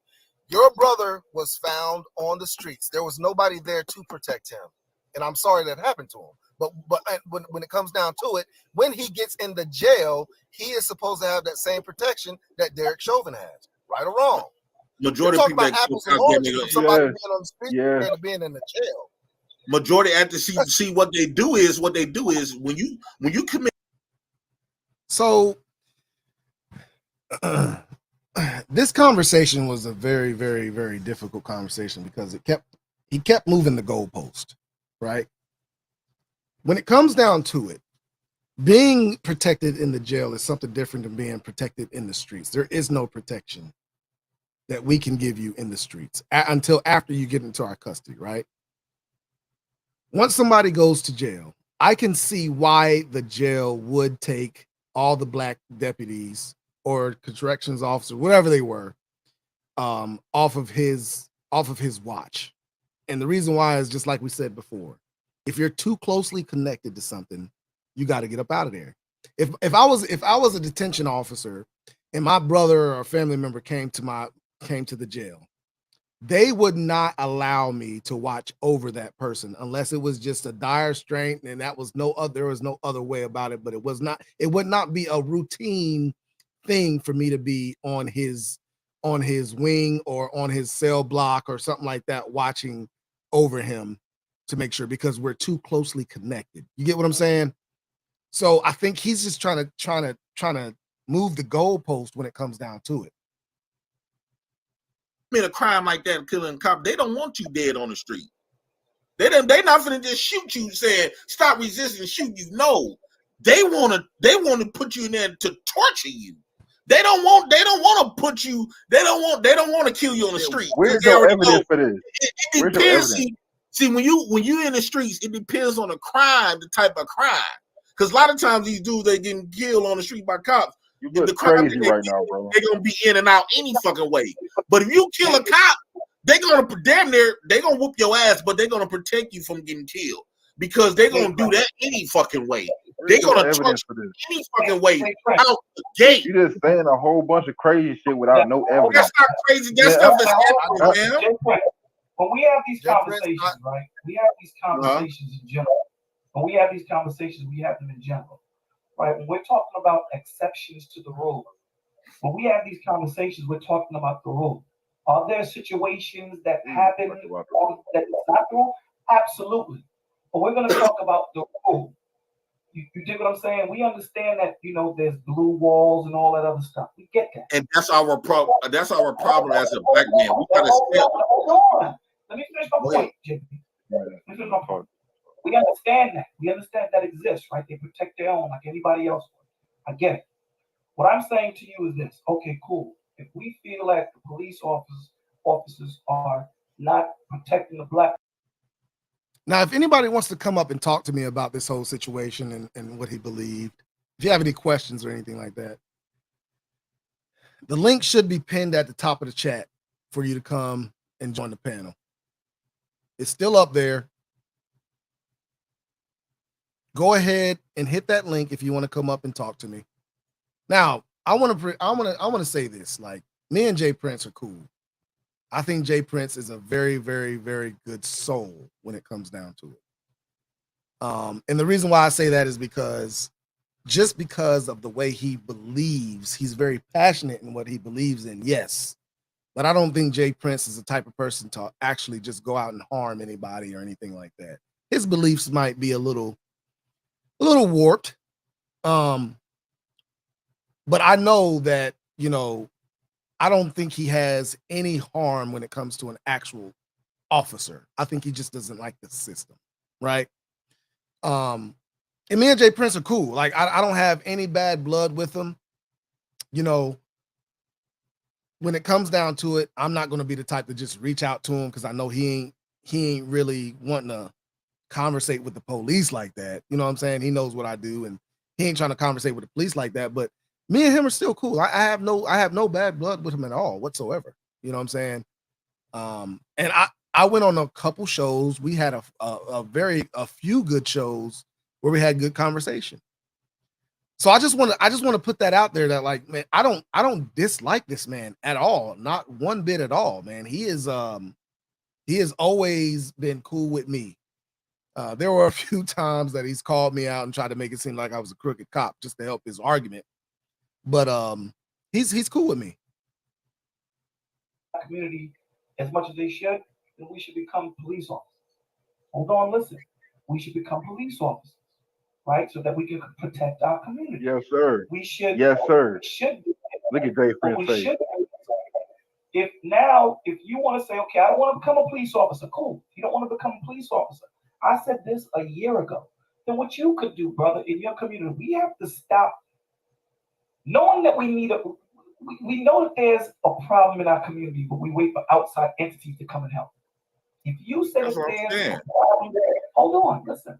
If you're saying that there's a problem in your community, then start Black Watch, right? But operate Black Watch within the confines of the law. So what do? When the problem goes down, you got that 1-800 number, all you guys show up to make sure the police officer arrests the white police officer, just to frame it for you, and they arrest this black man and make sure they put him and give him, they lock him up safely and he gets there.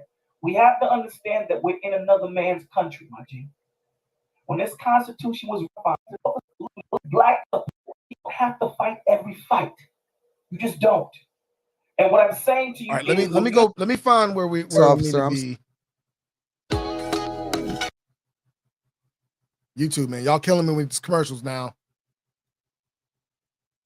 TV's job harder by not helping him catch the criminals that are perpetuating the violence.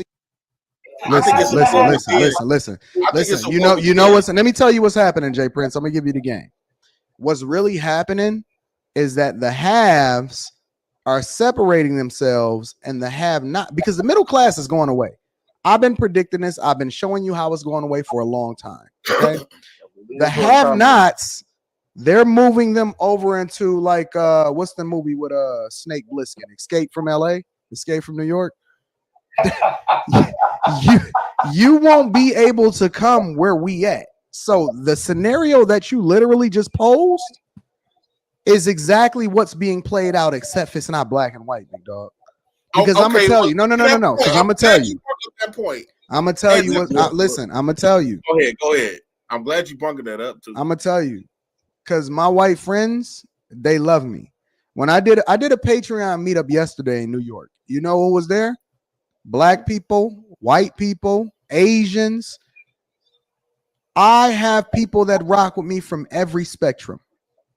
When I white people, you know, Patreon a year, an Asian guy, his job harder by not helping him catch the criminals that are perpetuating the violence against your friends and your neighbors. And then you don't understand why your property values is down and why you don't get the funding to your schools, because it's largely based off of the property taxes that's paid into your communities. And then you want to sit here and you want to complain about how you're not getting the same level of treatment, how you're not getting the same level of funding, why you're not getting the same type of teachers, why y'all can't afford to get the teachers that's actually good and compete. This is why. Because people like me don't want to go over into those communities and pay property taxes to send my daughter to a school that is not best for her.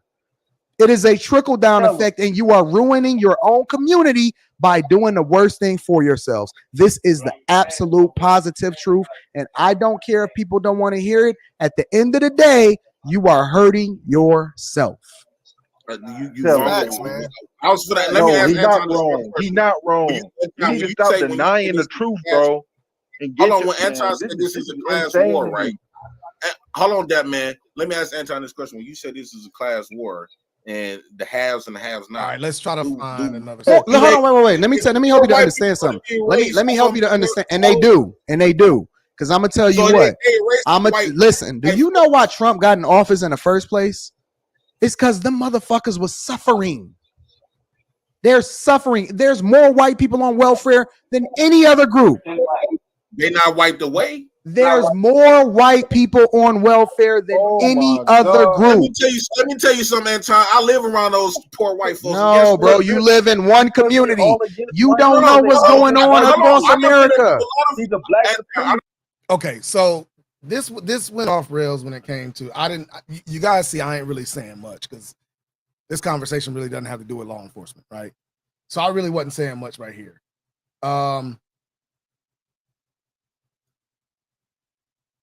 Let me find. In order for me to become successful, I gotta put my integrity, my fight for being a man in another man's hands. Oh my God. You can have all that pride. You can have all that pride. You making those. Well, what I'm talking about is black men, and I keep going back to this. We wonder why black women and our children don't respect black men, because my children respect me. My kid respect me from them. We get late. We land on our backs and getting screwed, just like this. This is how black women see your us. mindset. If black women get on their back and get screwed, guess who? When she turn her head, who you think she see? Black men, because they on their backs getting screwed. Because we gotta depend on the same man. We gotta depend on that same man to provide and protect and produce. We getting fucked by the same man. Hey, bro. Hey, yo. I got a question. So this is the mentality. He believes that police officers are under the white man's rule. Black police officers are under the white man's rule, and we're just out here to arrest black people. This is the man's mentality. This is what I've had to deal with when it came to me talking to Jay Prince. And it was, and you know what? The main reason why I accepted the invite to be on these panels with Jay Prince is because I've always told myself that I wanted to start this YouTube to make people aware that there are good police officers out there. We got the media painting the law enforcement as a certain way. You got a lot of people on YouTube, a lot of people on TikTok, all these other outlets painting law enforcement a certain way. So I told myself that I would go ahead and come on YouTube and try to paint law enforcement to be in a good light. Right? That's why I had my ride-alongs. That's why I had a lot of these discussions when it came to this two-way stuff. I wish I could have some way let you guys in on what was going on, but at the time, like I said, I wasn't even on YouTube like that. I was mainly just going on these panels to help out and give my point of view when it came to law enforcement. But that's why I did it. For people like this. Can I talk, please? Everybody been talking. I ain't been able to talk. Yeah, Let me say this. Okay. Or you know, calling law enforcement to answer a call for you because it makes you feel less than a man. I don't understand that, because when it comes to everything else, when you go to get a car, who you think's giving you the loan on that car? Diesel TV. That's what I'm trying to say. Now that when I'm not just talking about can y'all hear me? Yeah. Yeah, I'm not can just, hear you. I'm not just talking about policing. What I'm talking about being black folks being independent, which means is having banks, black banks. I know it's gonna start off shabby, but we need to build it. We need to stop comparing ourselves to the ones that see we comfortable. We are comfortable with the new life because they made it. But what I'm saying is we didn't get. That's the thing. I'm not dealing with shabby, bro. I'm sorry, but I'm not dealing with shabby, because what shabby does is makes me more broke. That's what it does. Shabby makes me more broke. I get more broke when I deal. You know what? I used to race motorcycles, right? And I tried my hardest to have a black mechanic, but I didn't start winning races until I had a white man work on my bike. So what you're saying is we should be comfortable with being fourth-class citizens. We should stay where we at. Your culture people that know a little bit more, man. I'm sorry. When it comes to motorcycles. It's not up to a black, white, or other to determine if you're a fourth-class citizen. Right. It doesn't. You don't leave it up to a white man or a black man or a other man to leave it up to if you're a fourth-class citizen. That's you. You make the determination if you're gonna break the law and go to jail. You make the determination if you're gonna get married. You make the determination if you're gonna make legal money or illegal money. That's your determination. You're a grown man. You make that decision. Nobody makes that decision for you. If you put yourself in a situation to where you're in a fourth class, it's because you did. You can't blame it on nobody else. Because I didn't come arrest you for nothing. And let me add the Diesel TV, because then I got to bounce. We have something that we call AAA, right? Acknowledgement, acceptance, and application. And this goes into right exactly what he said, acknowledgement. Acknowledging that you are the reason why you're in the place that you're in today. No one else. No one else. Because you made that decision to do what you did. No one else put a gun to your head. Acceptance. Accepting the ramifications that you make. And here's the beautiful thing between acknowledgement and acceptance is the learning curve. Because when you're able to accept the decision that you made, now you have that uncomfortable growth. Now you start to learn from your mistakes. And then what you learn, you now can apply, become a better version of yourself, like Anton says all the time. The problem that you're talking about is the trauma that the black man suffers from. This is why we need therapy. When you think that you're a fourth-class citizen, I don't think I'm one. Anton don't think he's one. DTV don't think he's one. Man. So it's something that's within you. That's why I say that the work starts within you, and then it branches out to your wife, then it branches out to your children, then it branches out to the community. That's how we get our community from being fractured, man. First thing I want to say is, Anton, thank you for letting me on, my big dog. That's so TV, thank you for your service. Thank you for your service. That man, JP, is beautiful talking to you, brother. Guys, have a blessed night. Stay safe. Nice talking to you, Bolo. Appreciate you, bro. Hey man, I call that's literally self-hate, man. It's self-hate. I'm trying to come up again on citizen. It literally is self-hate. Hold on, that man. Hold on, that man. What you got going on, JP? J Prince, what are you doing? Okay, there we go. What are you good? Yeah, my y'all had froze on me. I could hear y'all. Okay, I was got sitting up there you talking good now. and it's froze. So go ahead. What was you saying, that man? I was saying, looking at yourself as a Warsaw. What's up? So what do you think? I think this man here is kind of lost it's a small portion of reality. Well, I wouldn't say that to and I'm not being disrespectful. I'm just saying you're giving out the facts and he doesn't want to accept the facts. Well, because people go off of what their actual reality is. You know, if you live in a place where you get robbed every day, you're going to think everywhere you go, you're going to get robbed. You get what I'm saying?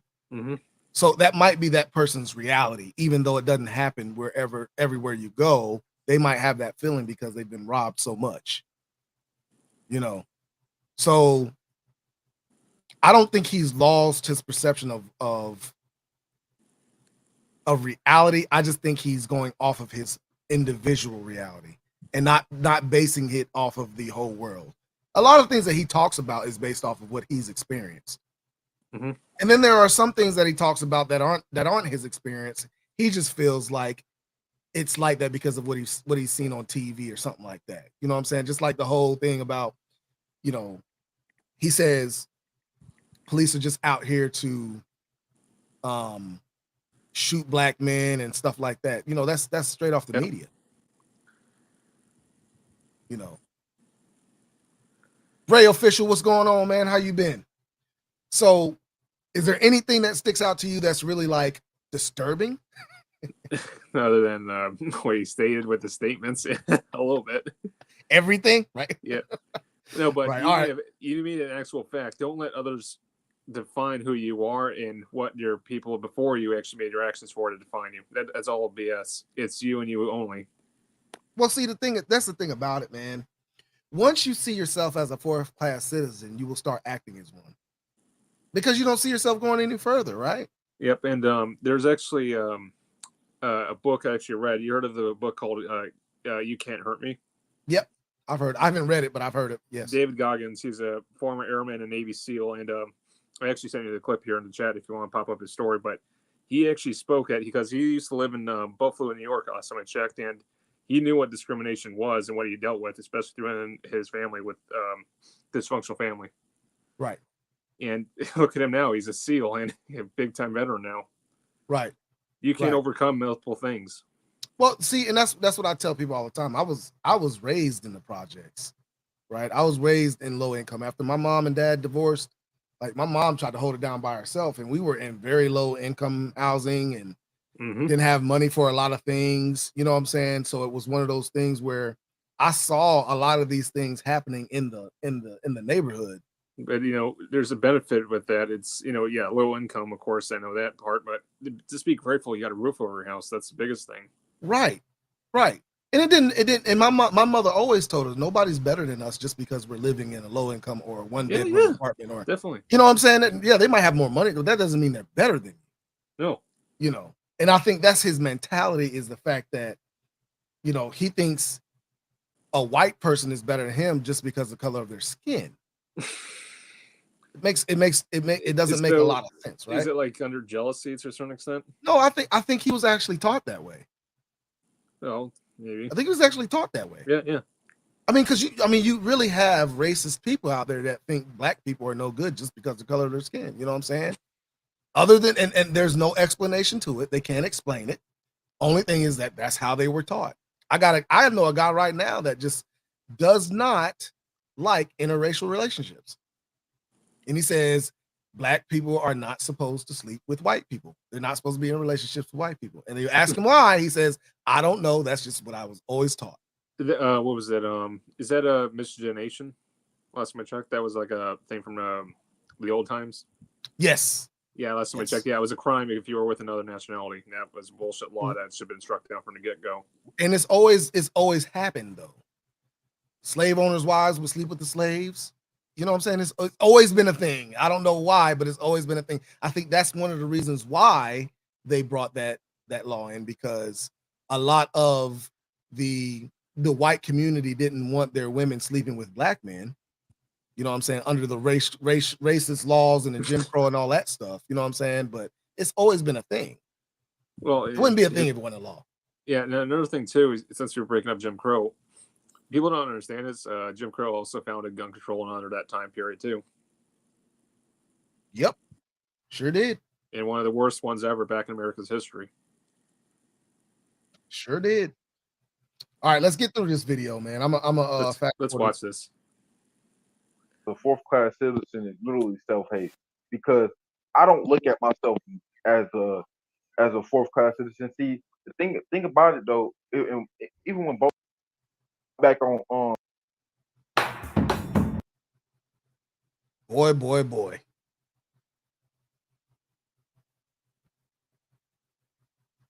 Y'all just bear with me. Hold on.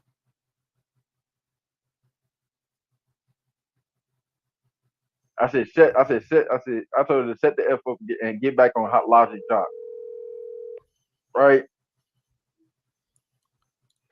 I didn't mean this.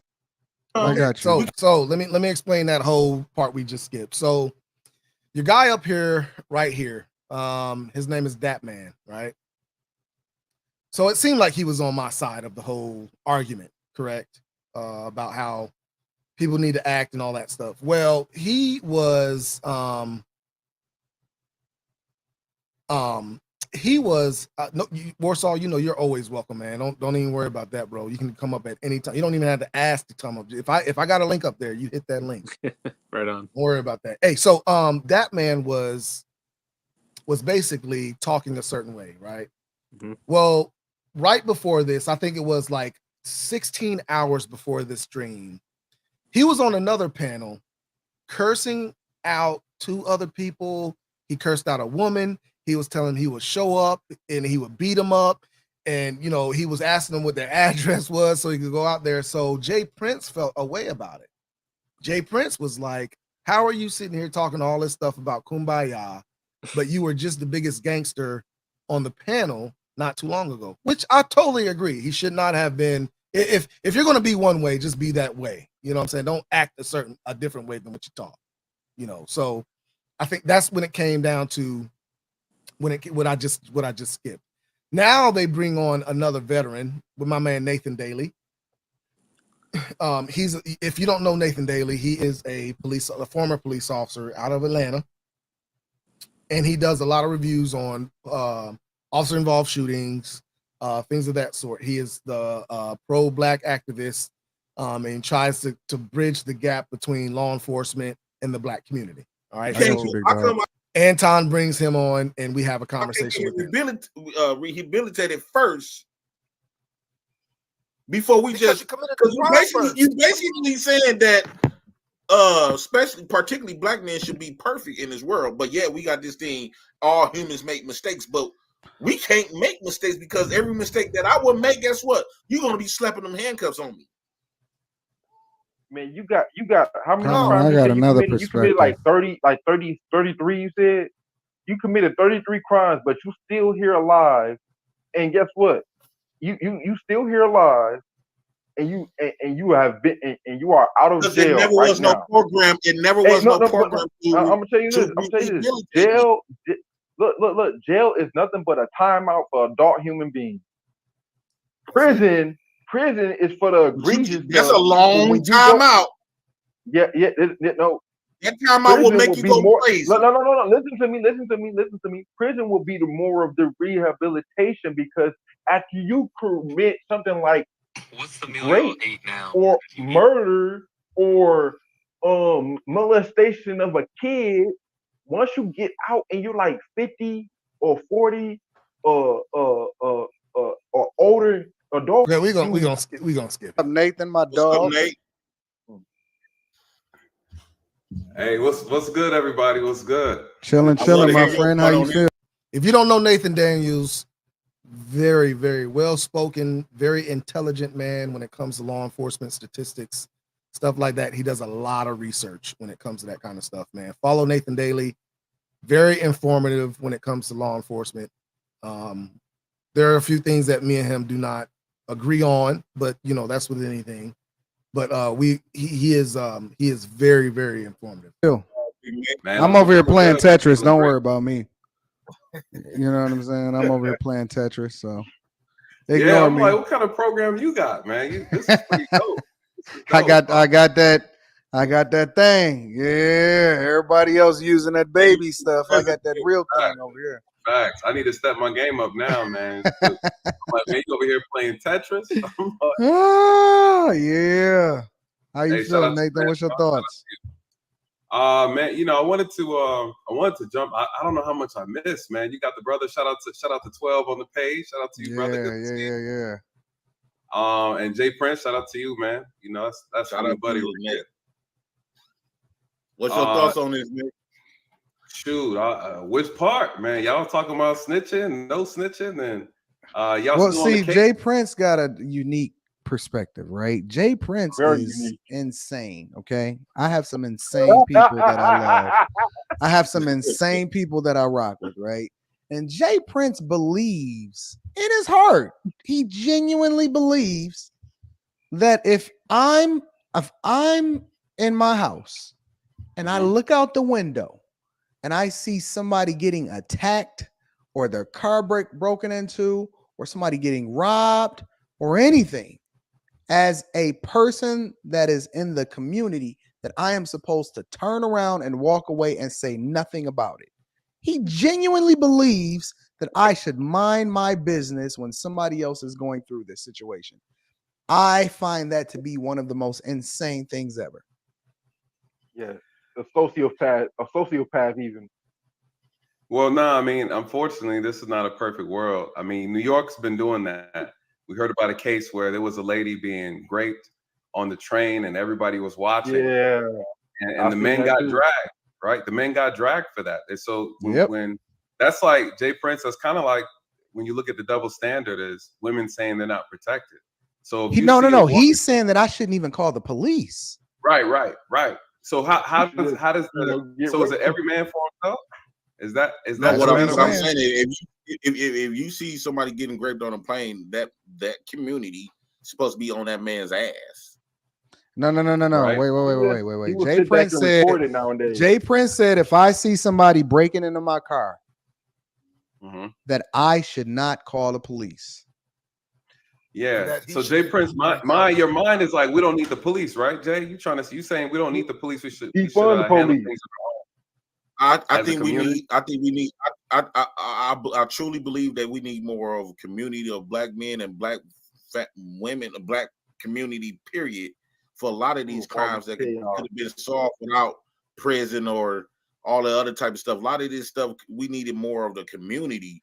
Handling these situations than police. It's possible we could do it. I'm all for me. I'm all about the solutions when it comes to police issues. So it's very possible the NOI does it, the Jewish community does it. There's a possibility you can do it. But how well they doing? Well, here's the caveat though. The thing is this. With the Budget Blank Smart Home Collection, you can program your smart. So Nathan Daly came on and he started explaining some things when it came to community policing their own and all that stuff. And this is where the conversation went when it came to that. They don't put the other citizens in harm's way, right? So we'd have to address the criminals in said community. If you're not going to call the police, that's fine. Then we need a code of Hammurabi, right? We need if you do this, we're going to cut your hand off. If you do that, we're going to take a testicle from you, right? So I'm all for that. As long as that's what I said. But see, no, Jay Prince. No. You sat here and told us that you've been to jail 33 times. You wouldn't have no dick, no balls, no hands, no legs. You wouldn't have nothing, bro. If we was abiding by that, you wouldn't have nothing. You would be walking around with no limbs, no nothing, bro. Not necessarily, because by me knowing what could happen to me from the community, it would have prevented me from doing a lot of stuff. See, when a lot of people you get potato head, man. So what do you think about the code of Hammurabi when it's an eye for an eye? So if we had a community that actually focused on the code of Hammurabi, eye for an eye, that's what I've been talking about.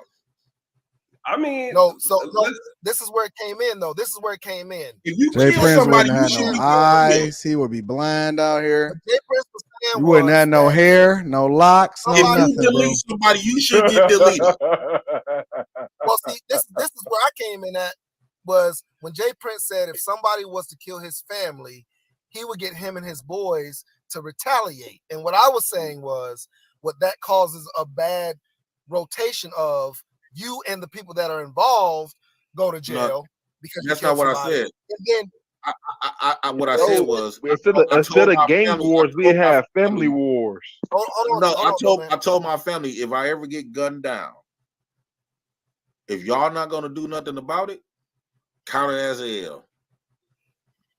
That's crazy to me. That is insane. But that's what I'm saying. If you're putting in their head, I don't want to die. I don't want to go out like me personally. There's no offense, but I don't want to go out as a rat. If you're not gonna do nothing about it, take that L. I'm gonna just say this. Everything that happened to me violently out of my life, and I had a lot of violence out of hold my on, whole life. Jay Prince. This is literally what's wrong with us today. Real talk. This could not be this is the absolute worst thing that you can possibly do, right? And we put these labels and these stigmas on each other. And it's so dumb because we're the only ones that's abiding by this stuff that's keeping us in this same perpetual state that nobody else is abiding by. Nobody else cares about what these whatever these standards are. Bro, no, listen, I'm gonna tell no. Let me say something. Let me say this, bro. When you die, they gonna hey, I gotta run to the bathroom real quick. I'm gonna let this run while I run to the bathroom, and I'm gonna come back and talk a little bit about it some more. give you your 15 minutes and nobody is gonna care. They not gonna care about whether you was a rat and all of this other type of stuff.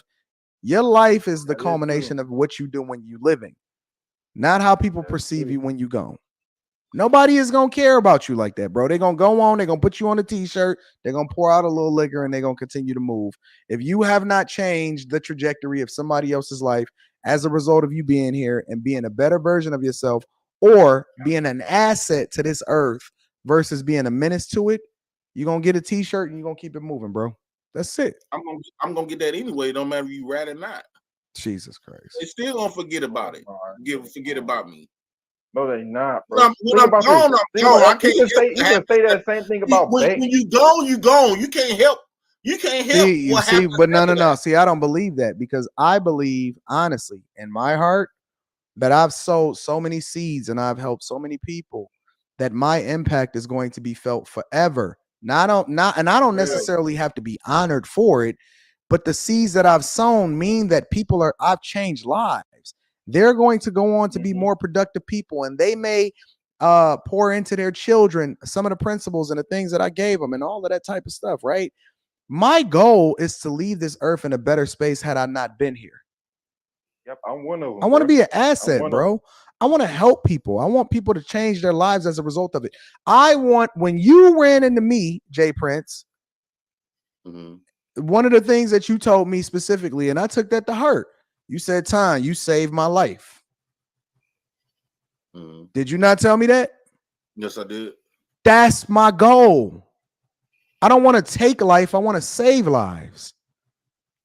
And every day that I pour into somebody, I want somebody to be better as a result of it than not. And that's what I'm here for. I'm not here to cause chaos. I'm here to create peace. And I can't do that fighting with terrorists. I'm not saying just go around there just smoking people. I'm just saying, like for an example, Malcolm X, Martin Luther King, all them people, they got violently murdered. Nobody read it. Nobody. But their legacy still lives today because you just referenced them. And they was all peaceful. But they not just a t-shirt. They a legacy. And Martin Luther King was very peaceful in the way that he approached the civil rights movement. And okay, so this is about that last little part of the show, man. And this is where this is where it just becomes redundant, kind of. I mean, I mean, if he wants to compare Martin Luther King and others, I mean, you've got John F. Kennedy. Right. Well, he was talking about in the perspective of black folks. And I get that. I totally get that. So, and you're right. There are a lot of people that would have been killed, not just black people. There's been white people that have been killed, and nobody said anything, had no information whatsoever. So it's this whole no snitching, no telling thing it doesn't just run in the black community. We know that. You heard of Michael Franci? Mm-hmm. Yeah, I follow him on YouTube, but he used to be formerly part of the mafia, and he had high connections with the actual Don. And the Don actually was he actually separated him from his father, And he actually almost possibly to his mindset, he was about to get executed. He was taken into a separate room, and he thought, all right, I'm going to get popped here if I go in this room. And he asked his friend, like, all right, what did you do? Why would you rat me out to Don? He said, would you do it any other way? And then he asked his father, why would you do that? If you were the same son, I'd probably do it. And it's like his mindset, you know what? There's two things that are only going to come out of this life. Either I'm in jail, which was federal time he did, or I'm going to be dead. Right. And came back. Luther King and Malcolm X had people that wanted to retaliate against the person that killed them. They take 3 people and go kill the person that killed them. Then you have 3 more black people in jail because they wanted to retaliate on what, and that's what I'm saying. That mentality is what's getting our people. Diesel, it's worse than that. I'll do you one better. Not only does that happen, but I would argue that Martin Luther King's legacy is diminished as a result of it too. It's diminished because anything that you then perpetuate as a negative, see significantly. Luther King was talking for the King, and when they say if you see, that's what that's all. I don't believe in that. I don't believe in all that. If you're gonna let somebody tell you what they can do to you, because when they say American Army is the strongest army, that possibly could be true. But we live within this community, so if they send a bomb in America to get rid of us, they're gonna get rid of them as well. My thing is the people who y'all telling us to call when something like this happened to go tell to were the same exact people who wiped out Martin Luther King, who wiped out Malcolm X. I don't think any of them people are still alive who today. wiped out Huey Newton them clique. Nope, you're wrong, Jay Prince, because the whole idea is that it's always going to be good people, it's always going to be bad people, but you summarizing it as just based off of race is short-sighted. No, I'm profiling. No, it's not. That's the profiling is on profiling is on an individual basis based off of a pattern of behavior, right? So if you I'll give you an example. If somebody is walking around, right, and they riding in a car and they got a bunch of money in there, right? Profiling means, yo, what are they doing in this particular neighborhood at this hour in the night? If somebody riding through the hood with a bunch of money at 3 a.m. and they making stops on each corner, I'm going to draw a conclusion that they probably doing something that they're not supposed to do, and I want to check it out. I would want somebody to check that out in my neighborhood. I agree. Now I'm profiling them. Okay. As a matter of fact, the FBI has profilers that has helped them catch serial killers. It has been a great thing, a great asset to this place. Okay, profiling also the relationship that black men and the police officers done had since back, I think that was 1868, that how police officers used to treat black people. Should we profile them now? So every time we see a police, we should automatically be on the defense, be ready to protect ourselves, do not trust them, look at them as an enemy, because y'all do that right now. Since we've been here in America, police is. My husband was shocked when he realized this was no. Warsaw, what do you think so far? I don't know, black dude. person's enemy. Well, hold on. Cops. I just think he doesn't like cops. Right. Yeah, I think he might have had a bad, relationship or a bad situation with one, and he's just been stuck with it. I don't even think he's had a bad. I don't think he's had a bad relationship. I really think it comes down to he just wants to be able to do what he wants to do.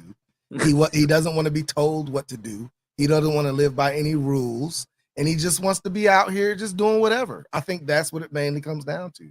Because in the time that I've talked to him, right, this isn't the only time I've talked to him. Out of all the time that I've talked to him, he can't give me an example of where he had a bad interaction with the law enforcement, that he didn't cause it on himself by breaking the law or something like that, right? He can't tell me of a time where police just ran up on him and it was a bad interaction. There was a time where he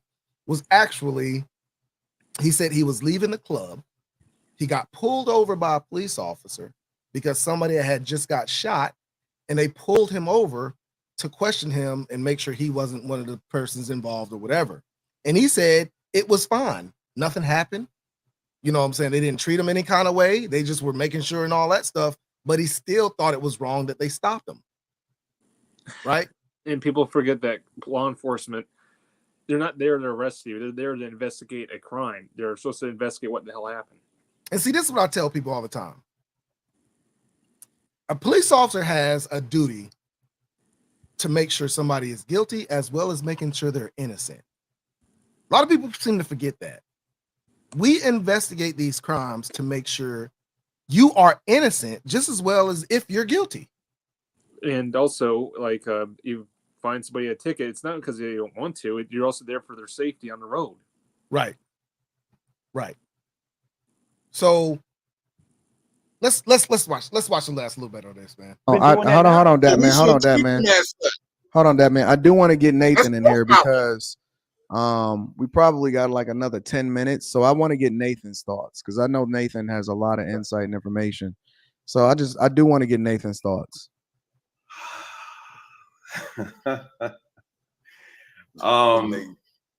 My thing is I think sometimes we get too comfortable remaining in the past and we act like things have not evolved. We act like things have not gotten better. Unfortunately, this is not 1865. You know, when you study the history and how things have evolved in this country in relation to the relationship between blacks and law enforcement, a lot of people forget that the black community fought very, very hard to get black police officers to represent them.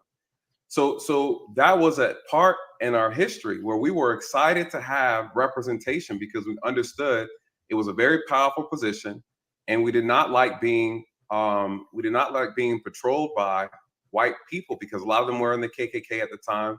Of course, they were racist, and so to have black police officers was a big deal. Somewhere down the line, we've gotten away from that. We've gotten away from that because we started glorifying things that were anti-black community, anti-black culture at the time. And so we have a community now where we despise police officers, whether they're white or black. We have a community now that shuns black officers. Me and you had this conversation, how we have discouraged people from our community from doing the job. And so we're not going to be able to get rid of police officers. You have criminals that raise up people and they put them in law enforcement because they understand the value of having that perspective, having that power dynamic in law enforcement. We are the only community that is telling our people to do the opposite. You have gangsters, drug dealers, KKK members. You got the whole nine. They're all putting people in law enforcement because they want that protection. Our community is doing the opposite. And I'm not saying we get in to become criminals. We need to get in, one, to have more representation. You see the brother down here, he's doing the job as well. You know, I had to leave and I decided to do the job here from YouTube, from this perspective, because we need more black representation all throughout the criminal justice system. Every community does it.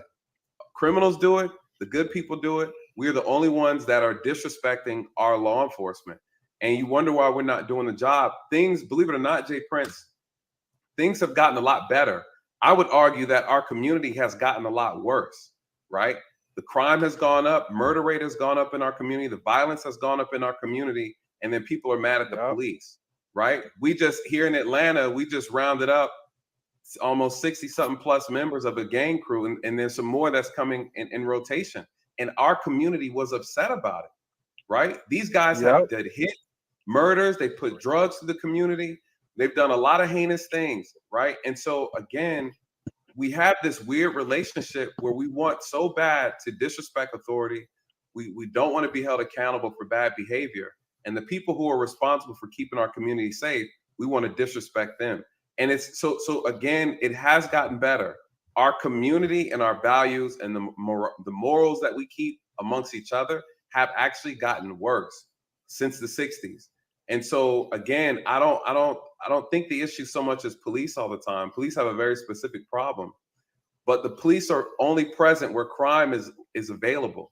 If there is no crime, you have no police, you know? And so we got to look at it from what are the citizens doing that is garnering a lot of attention from law enforcement, And then what are the outcomes? Why are we having these bad outcomes?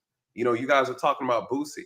Boosie started acting up after he got in the handcuffs, not before. Not before.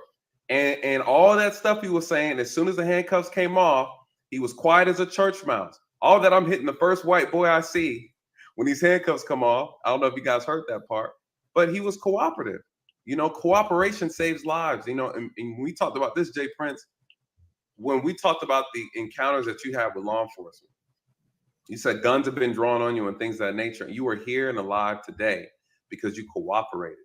You know, one would argue that you are a good reflection of how to have a peaceful encounter with law enforcement, whether you're right or whether you're wrong. Regardless of the officer is in the right or unprofessional, you were able to have a successful 33 successful outcomes. You beat it 33 times. What do you know that a lot of brothers out here don't know that are getting shot, tore up, beat up, twisted up, mangled up, tossed around, sent to the jail or sent to the morgue? What are they doing, right? That you that you did. And again, we have to address those things. People who cooperate 99% of the time have a safe and comfortable arrest process. And that's a fact. You know, that's a fact. So it has gotten a lot better. Absolutely. We're not even killed as much as white people are by law enforcement. And when you see black men and women who are killed by the police, they in so many ways, 90% of the time have resisted arrest in some form or fashion. And you got that 1% where the officer is just plain out wrong. He or she is wrong. They did their job wrong. They didn't know what they were doing. And the person died behind that. Like, for example, the Amir Locke, where the officer in all of her stupidity confused her taser for her gun and ended up killing Amir Locke. So he should have never died, right? That's just an officer that didn't know her job well enough, and he died in the process. So we're not talking about cases like that. We're talking about cases like a Jalen Walker, unfortunately, right? Where you put yourself in an uncompromised position to where you're dealing with officers who panic, they discipline, and at the end. And so conversation, you are consequences that train for 10 police. What you got, Jay Prince? You muted. You muted, Jay Prince. I want to push back on a few points you said. One, when we talk about when they said we put black people in law enforcement to protect us, I think, and we don't know what happened, why black folks still, you know, don't even respect the black police officers. I would argue that those black officers became our worstest enemy than the white cops. A lot of us blacks would rather get pulled over by a white cop than a black cop. You know why? That is true. You know why? That is true out here. You know why?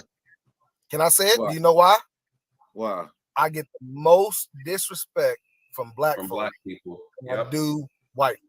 I will walk on the scene, and before they know I'm the chief, they will give me the biggest cussing, and they will lie. I'm going to your supervisor, and when I tell them the chief, the whole story changes because they know they've been lying the whole time.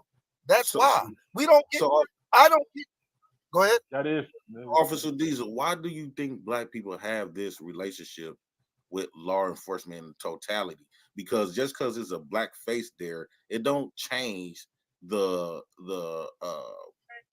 laws and the rules that's set in place. It's just like it's just no different from. That's the problem though. Having a black teacher, you got to teach this same curriculum. Black folks think that things are going to change because it's a black officer. They think that they're not going to go to jail because it's another black officer, and once they realize that they are going to jail, that's where they think because a black officer is on scene, they're going to give the green light. They're going to be. It's going to be a different situation than it would be with a white officer.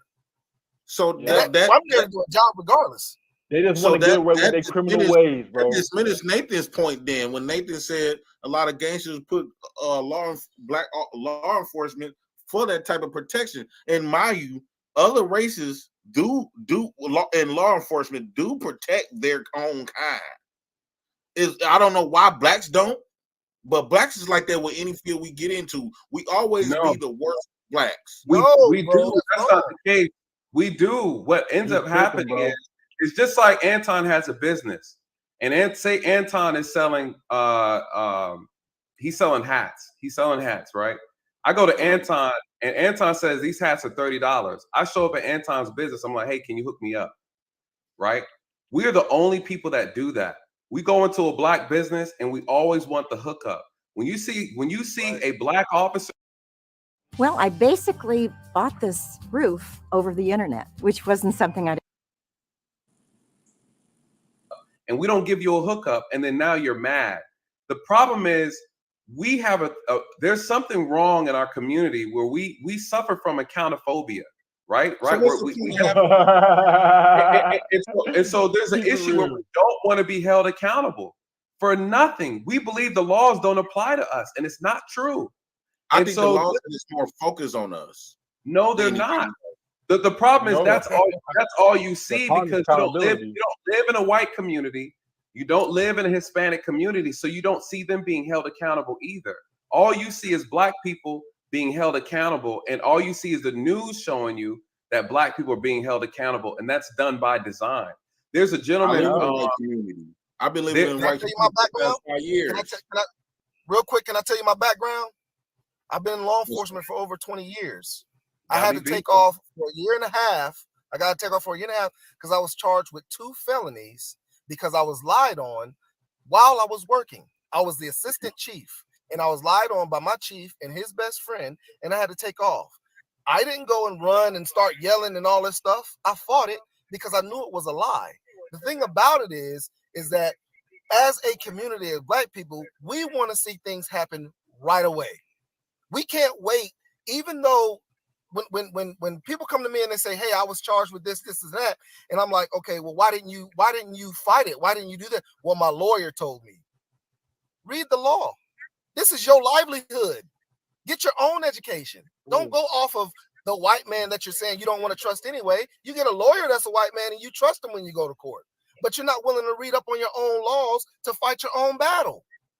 Hey, that's what I noticed. That's what I noticed when I went to jail. When I went to jail, I noticed that black people, like the white people, they jail, right? And how they jail look in DeKalb County, right? In DeKalb County jail. DeKalb County jails, those jails are so tore down and broke up. If the white people, you go down to the Gwinnett County jail, you see how they jail is. If they would, if they jail was in the same shape our jail was in, then they would be filing so many grievances and they would be putting so many petitions to the government that they will have to do something. Let me tell you why that is.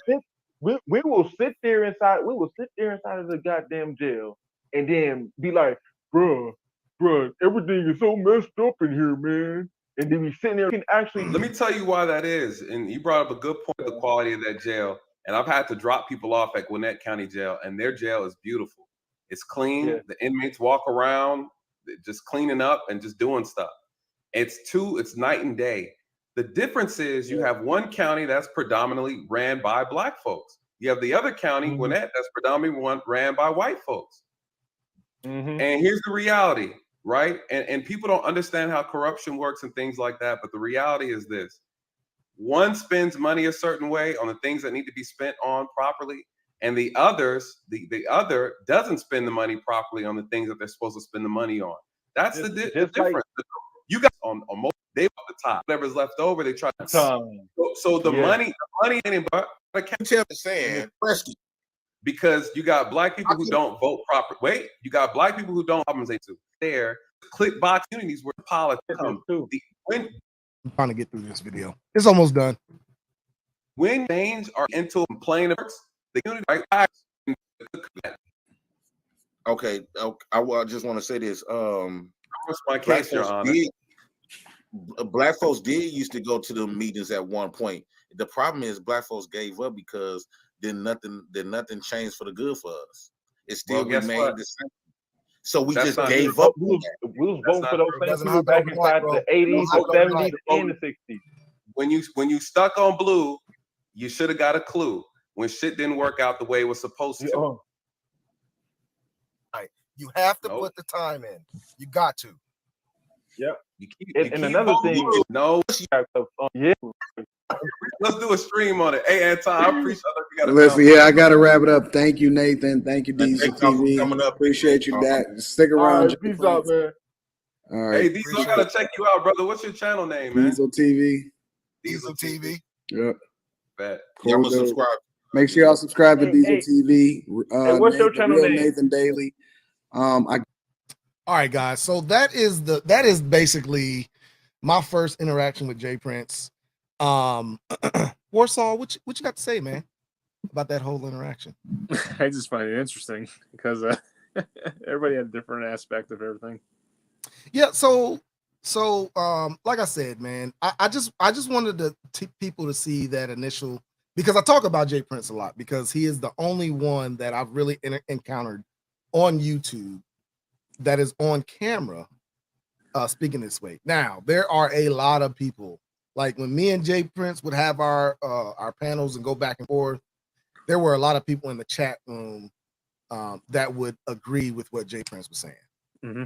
And I just thought it was just like idiotic how many people actually agreed with him, right? But it's out there, man. It is out there. And Yeah, I would argue to say that it's not just a black problem, right? You have all sorts of races that just do not like the police.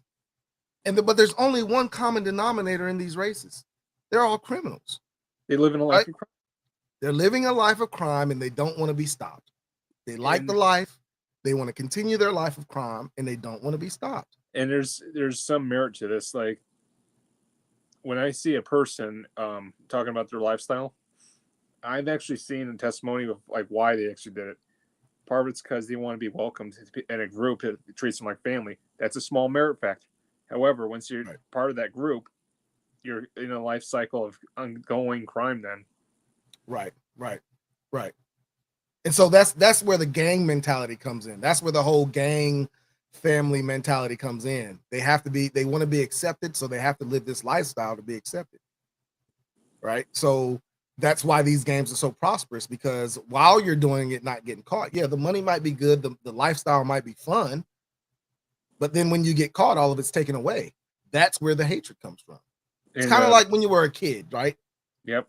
You know, as long as you got away with it, having fun, but once mama came in there, started yelling, or daddy came in there, started yelling, and he whooped your behind, you hated him. Yep. You hated him for that good 15, 20 minutes. You know, that's what it came down to. The only difference is that there is no connection to a police officer in these criminals. No, there's no family connection or friend connection or lifelong connection. So there's no connection of bringing back that person from hatred to love. Mm-hmm. What is it that you wanted to talk about? As I've already mentioned David Goggins, but we could talk about something else. But I mean, I actually see a lot of there's a lot of distrust between cops and common citizens, and that bridge needs to be made, you know, because there is a lot of good law enforcement out there, even sheriffs and police departments. And I'm not going to say a lot of the distrust is warranted, right? I mean, law enforcement has been a corrupt industry for years, right? There is a lot of corruption in law enforcement. Is a prime example. You ever seen American Gangster, the movie? Yeah. Oh, yeah. That happened in New Jersey and New York. And I was like, that happened? That is a true story. Now, there are some things that are inflated and dramatized and all that stuff, but that the concept of actually what happened, that story is an actual true story. There's also another example, like you ever seen White Boy Rick? No. That was in Detroit, Michigan. So what happened was back in the 80s, his father was actually, he was selling guns and giving them off to shady people. Well, the FBI actually recruited his son as a informant against the black gangs, and he was actually charged for cocaine and embezzlement and all that, and they didn't promise on their end because the DEA got him, and he was actually charged with criminal offenses, and it actually locked him up for about like 50 years, but the Michigan state were so corrupt that even the law enforcement kept him in jail from actually speaking out to the public. Oh, wow. Yeah. I mean, if you actually look up his testimony, it's astonishing what the Michigan State Police did, as well as the government. Wow. Yeah. That's crazy. The black gang mafia was already operating in Michigan. And see, that's what I'm saying, man. So, I mean, that's why I say what I say when it comes to Jay Prince. Jay Prince is I don't think he's just a dumbass for naming him. No. I don't think he is. I just think he doesn't see a bigger picture. Right. And the thing that really bothers me about it is even when we say, hey, Jay Prince, that's not an actual fact, he's not willing to go look it up. And even with some of the facts, Jay Prince has made the arguments you can't believe everything that's in those books, right? You can't believe everything that they're saying. Mm-hmm. But then he'll go back and say, well, this is true because it's in a book. And it's like you either got to have one way or a stance of one or the other. Either you don't believe what's in books or you do believe what's in books, regardless of what it's saying. You know what I'm saying? You got to have a stance one way or another. Yeah. You know, so hey, so I think that's gonna be it, man. We've been on almost 3 hours, man. Yep, definitely. I got to get my day going. Guys, I really do appreciate y'all coming. Warsaw, man, I appreciate you being up here on the panel. Like I said, man, if that link is up there, just click on it. You ain't got to ask. Just come on. Right on, man. And I really do appreciate you coming up and chopping it up with me. Yep. Everybody that's here, I appreciate all the cash apps, the super chats, everything that was donated to the Diesel TV channel. Make sure you hit that like button, guys. Make sure you subscribe, share this channel for me, so we can get back on top. And y'all know what it is, man. We are out.